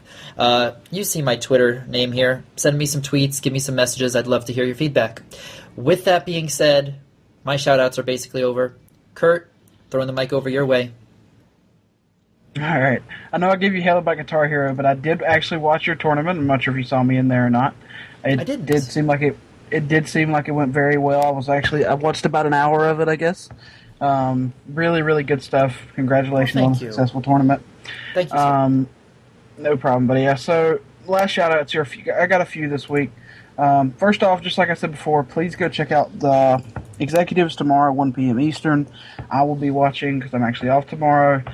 Really, really exciting stuff. And actually go watch last week's, too, with Brent Ruiz. I mean, I know we had him on the show last week, too, but there was some really different, interesting stuff that they talked about that we didn't cover. So please go check that out. Shout out, I got people reminded me of Boss Nasty in the stream, and I got to shout out to that guy because he's a fucking idiot. I'm sorry. And I very rarely call anyone a fucking idiot, but that guy is just a fucking idiot. Go watch his latest video where he critiques ESFI's roll call and just rants about absolutely nothing. He's an idiot. But go watch that. Give him more views because he needs the cash. And yeah, that's about it. You can follow me and myself on Twitter at AnyKeyhunt. You can follow the organizations that I help run at Check 6 Gaming. We are actually looking for new staff, maybe some potential staff. So, just if you have any reason to feel like want to work in gaming, feel like want to give some time, please just give me a contact on Twitter, and we'll set you up with an interview or something. All right, over to you, Dakota. You got any shout-outs, buddy? Well, first I want to shout out to Jebailey for coming on the show. Always glad to talk to him. Shout outs to Platinum Games for making Vanquish, which I picked up this weekend. And it's so good. I love it. It came out in 2010, but it was so good. Shout out to everyone who watched the show, and obviously you guys. Definitely shout out to Jason. 105 episodes. I like it. I only got 55, so good stuff, man. I like it. I mean, you're not as good as me, but I'll take it, And shout outs to Exactly. And then I honestly want to say shout out to Jerry for that awesome thread on the topic he just covered earlier, because I definitely agree. And Vanquish is a really good game. Oh, and SSX was really not a good game. I didn't like it. The new one, SSX Tricky, was really a lot better. But This is the point where they pull you off stage. that's what I was thinking. That's why I was. The big cane, exactly what I was It's thinking. Fun, Also, I am going to be looking for people ask me for jobs all the time, like job advice, resume advice. When doing this, I just gave Jason, I just gave you a link. So my co-host, I'm doing this live for everybody, just gave my co-host, Jason, who lives in Orlando. I had mentioned earlier in the show that this week I had been grilling top sort of executives and their learning organizations. And one of the great ones I got to really look at is the Defense Acquisition University. It's part of the Department of Defense, and they do all the contracting oversight for the Department of Defense. So they have like 40,000 contracting officers who look over contracts for everything from toilet paper to tanks to bullets to parts for planes, you name it. Giant organization, like 140,000 employees. So I'm grilling the Undersecretary of Defense Acquisition on the conference call today, and I would start talking about gaming because I want to know how the military is using gaming. I ask everybody about gaming, and I find out that the government's premier gaming lab is called Team Orlando, and it's located in Orlando, Florida. And so I immediately thought of you, Jason, and the Dr. Murray down there is the person who's in charge. The name of the lab, for those just interested in this kind of stuff, it's called the Joint ADL CoLab. And ADL stands for those who want to know, Advanced Distributed Learning. And distributed learning, gaming, and simulations fall into the category of advanced distributed learning because you can distribute it out amongst many people.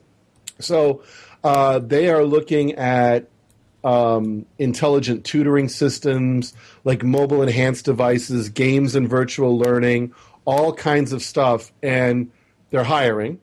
And they do really cool. They're located right in the heart of Orlando off Ingenuity Drive. They're kind of in that sort of what I would call like a little tech center they got over there, kind of an industrial area. So for those of you out there who are ever looking for jobs or things like that, let me know. I try to find, I do for VV staff, try to get them advice as I can. And one other thing is this Team Orlando thing. So if you're in the Orlando area, and you might be looking for a job related to that. It's a really small office. They're not big. I think they've got like 2 civilians and 39 contractors. So you could be a contractor there. But I know they're going to grow. They've got some really cool stuff coming up, especially in the area of virtual worlds. In the Department of Defense, Jason, so you know this, we don't call them soldiers or sailors. We call them warfighters. So the job is to sort of like support warfighters in whatever fronts or whatever they're doing. So this is a really cool place, if for nothing else, to look at some of the really cool stuff that they're doing there. But I just gave Jason that website, and for those that might be interested, I will post that in the chat as well, so you guys get to see that. So we always do really cool stuff here on the Losers Bracket. I want to remind you that. There will be more cool stuff to come, aside from me beating up, the fighting game community or, wanting to stamp out bad behavior. So, yeah, my shout-outs. I think my big shout-out this week has really got to go to MLG. Another $11.3 million. The core team still on the board. Some great people. I'm excited to see what you're going to do with that. Maybe I should take back that you can't afford me. Maybe you can't afford me. I'm really excited for that. Congratulations to everybody on that team. I wish them the best of luck. And another shout out, this goes to those members of the fighting game community who want to see MLG successful. I know that you guys may feel like a vocal minority, but come out to MLG Orlando. I'm going to be there cheering on, obviously, Rio and CD Jr. Pardon me, Columbus. Thank you. I got a little Orlando on the brain. Come out to MLG Columbus. It's always a great event. It's an easy airport to get into, kind of the middle of the country. It's not expensive to get to if you can go. You will see some hype, and you will get a great community of people who, if you want to learn about StarCraft, you want to learn about Halo, You'll be surprised how many StarCraft and Halo fans will be watching Mortal Kombat. Jason and I have already seen it when Mortal Kombat debuted last year, so I think it's going to be fantastic. I can't wait to see it. And for those of you who are looking forward to seeing that kind of stuff, that's fantastic. So also, I'm going to ask everybody one more thing. Keep spreading the word about the show. We said I'm going to set one of our goals to increase the number of live viewers we have to really push it, because I know a majority of people listen to this show recorded. If you look at our streams, you'll see 2,000-3,000 views recorded.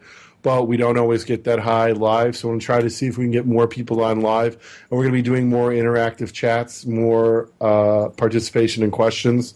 And we're probably going to have more fun. So shout out to those who do join us live. I really appreciate it. Expect some phone calls, like some from the audience soon too. Aren't we planning that, Jason? Yep, we're doing phone calls. We're going to do live phone calls. You guys are going to be able to call. That's going to be fucking exciting. Yeah, I'm excited for that. we're going to do live polls. Can we do phone taps?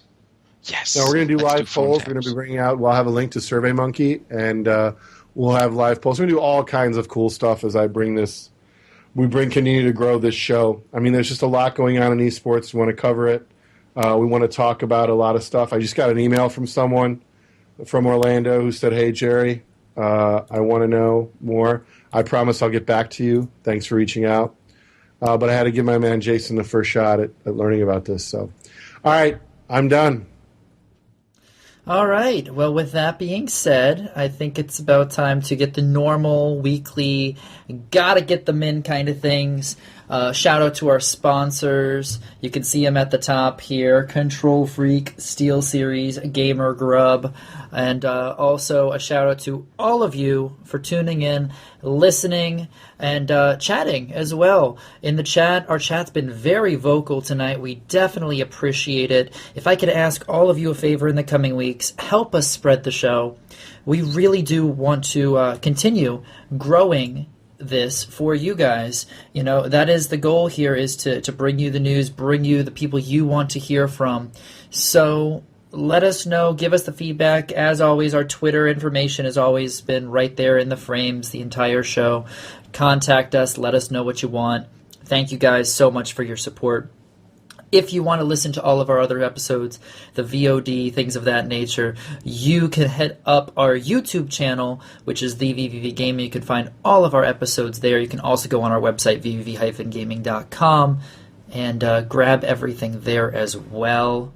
Shout-outs to my co-hosts, Jerry, Kurt, yes, even you, Dakota. Another great show.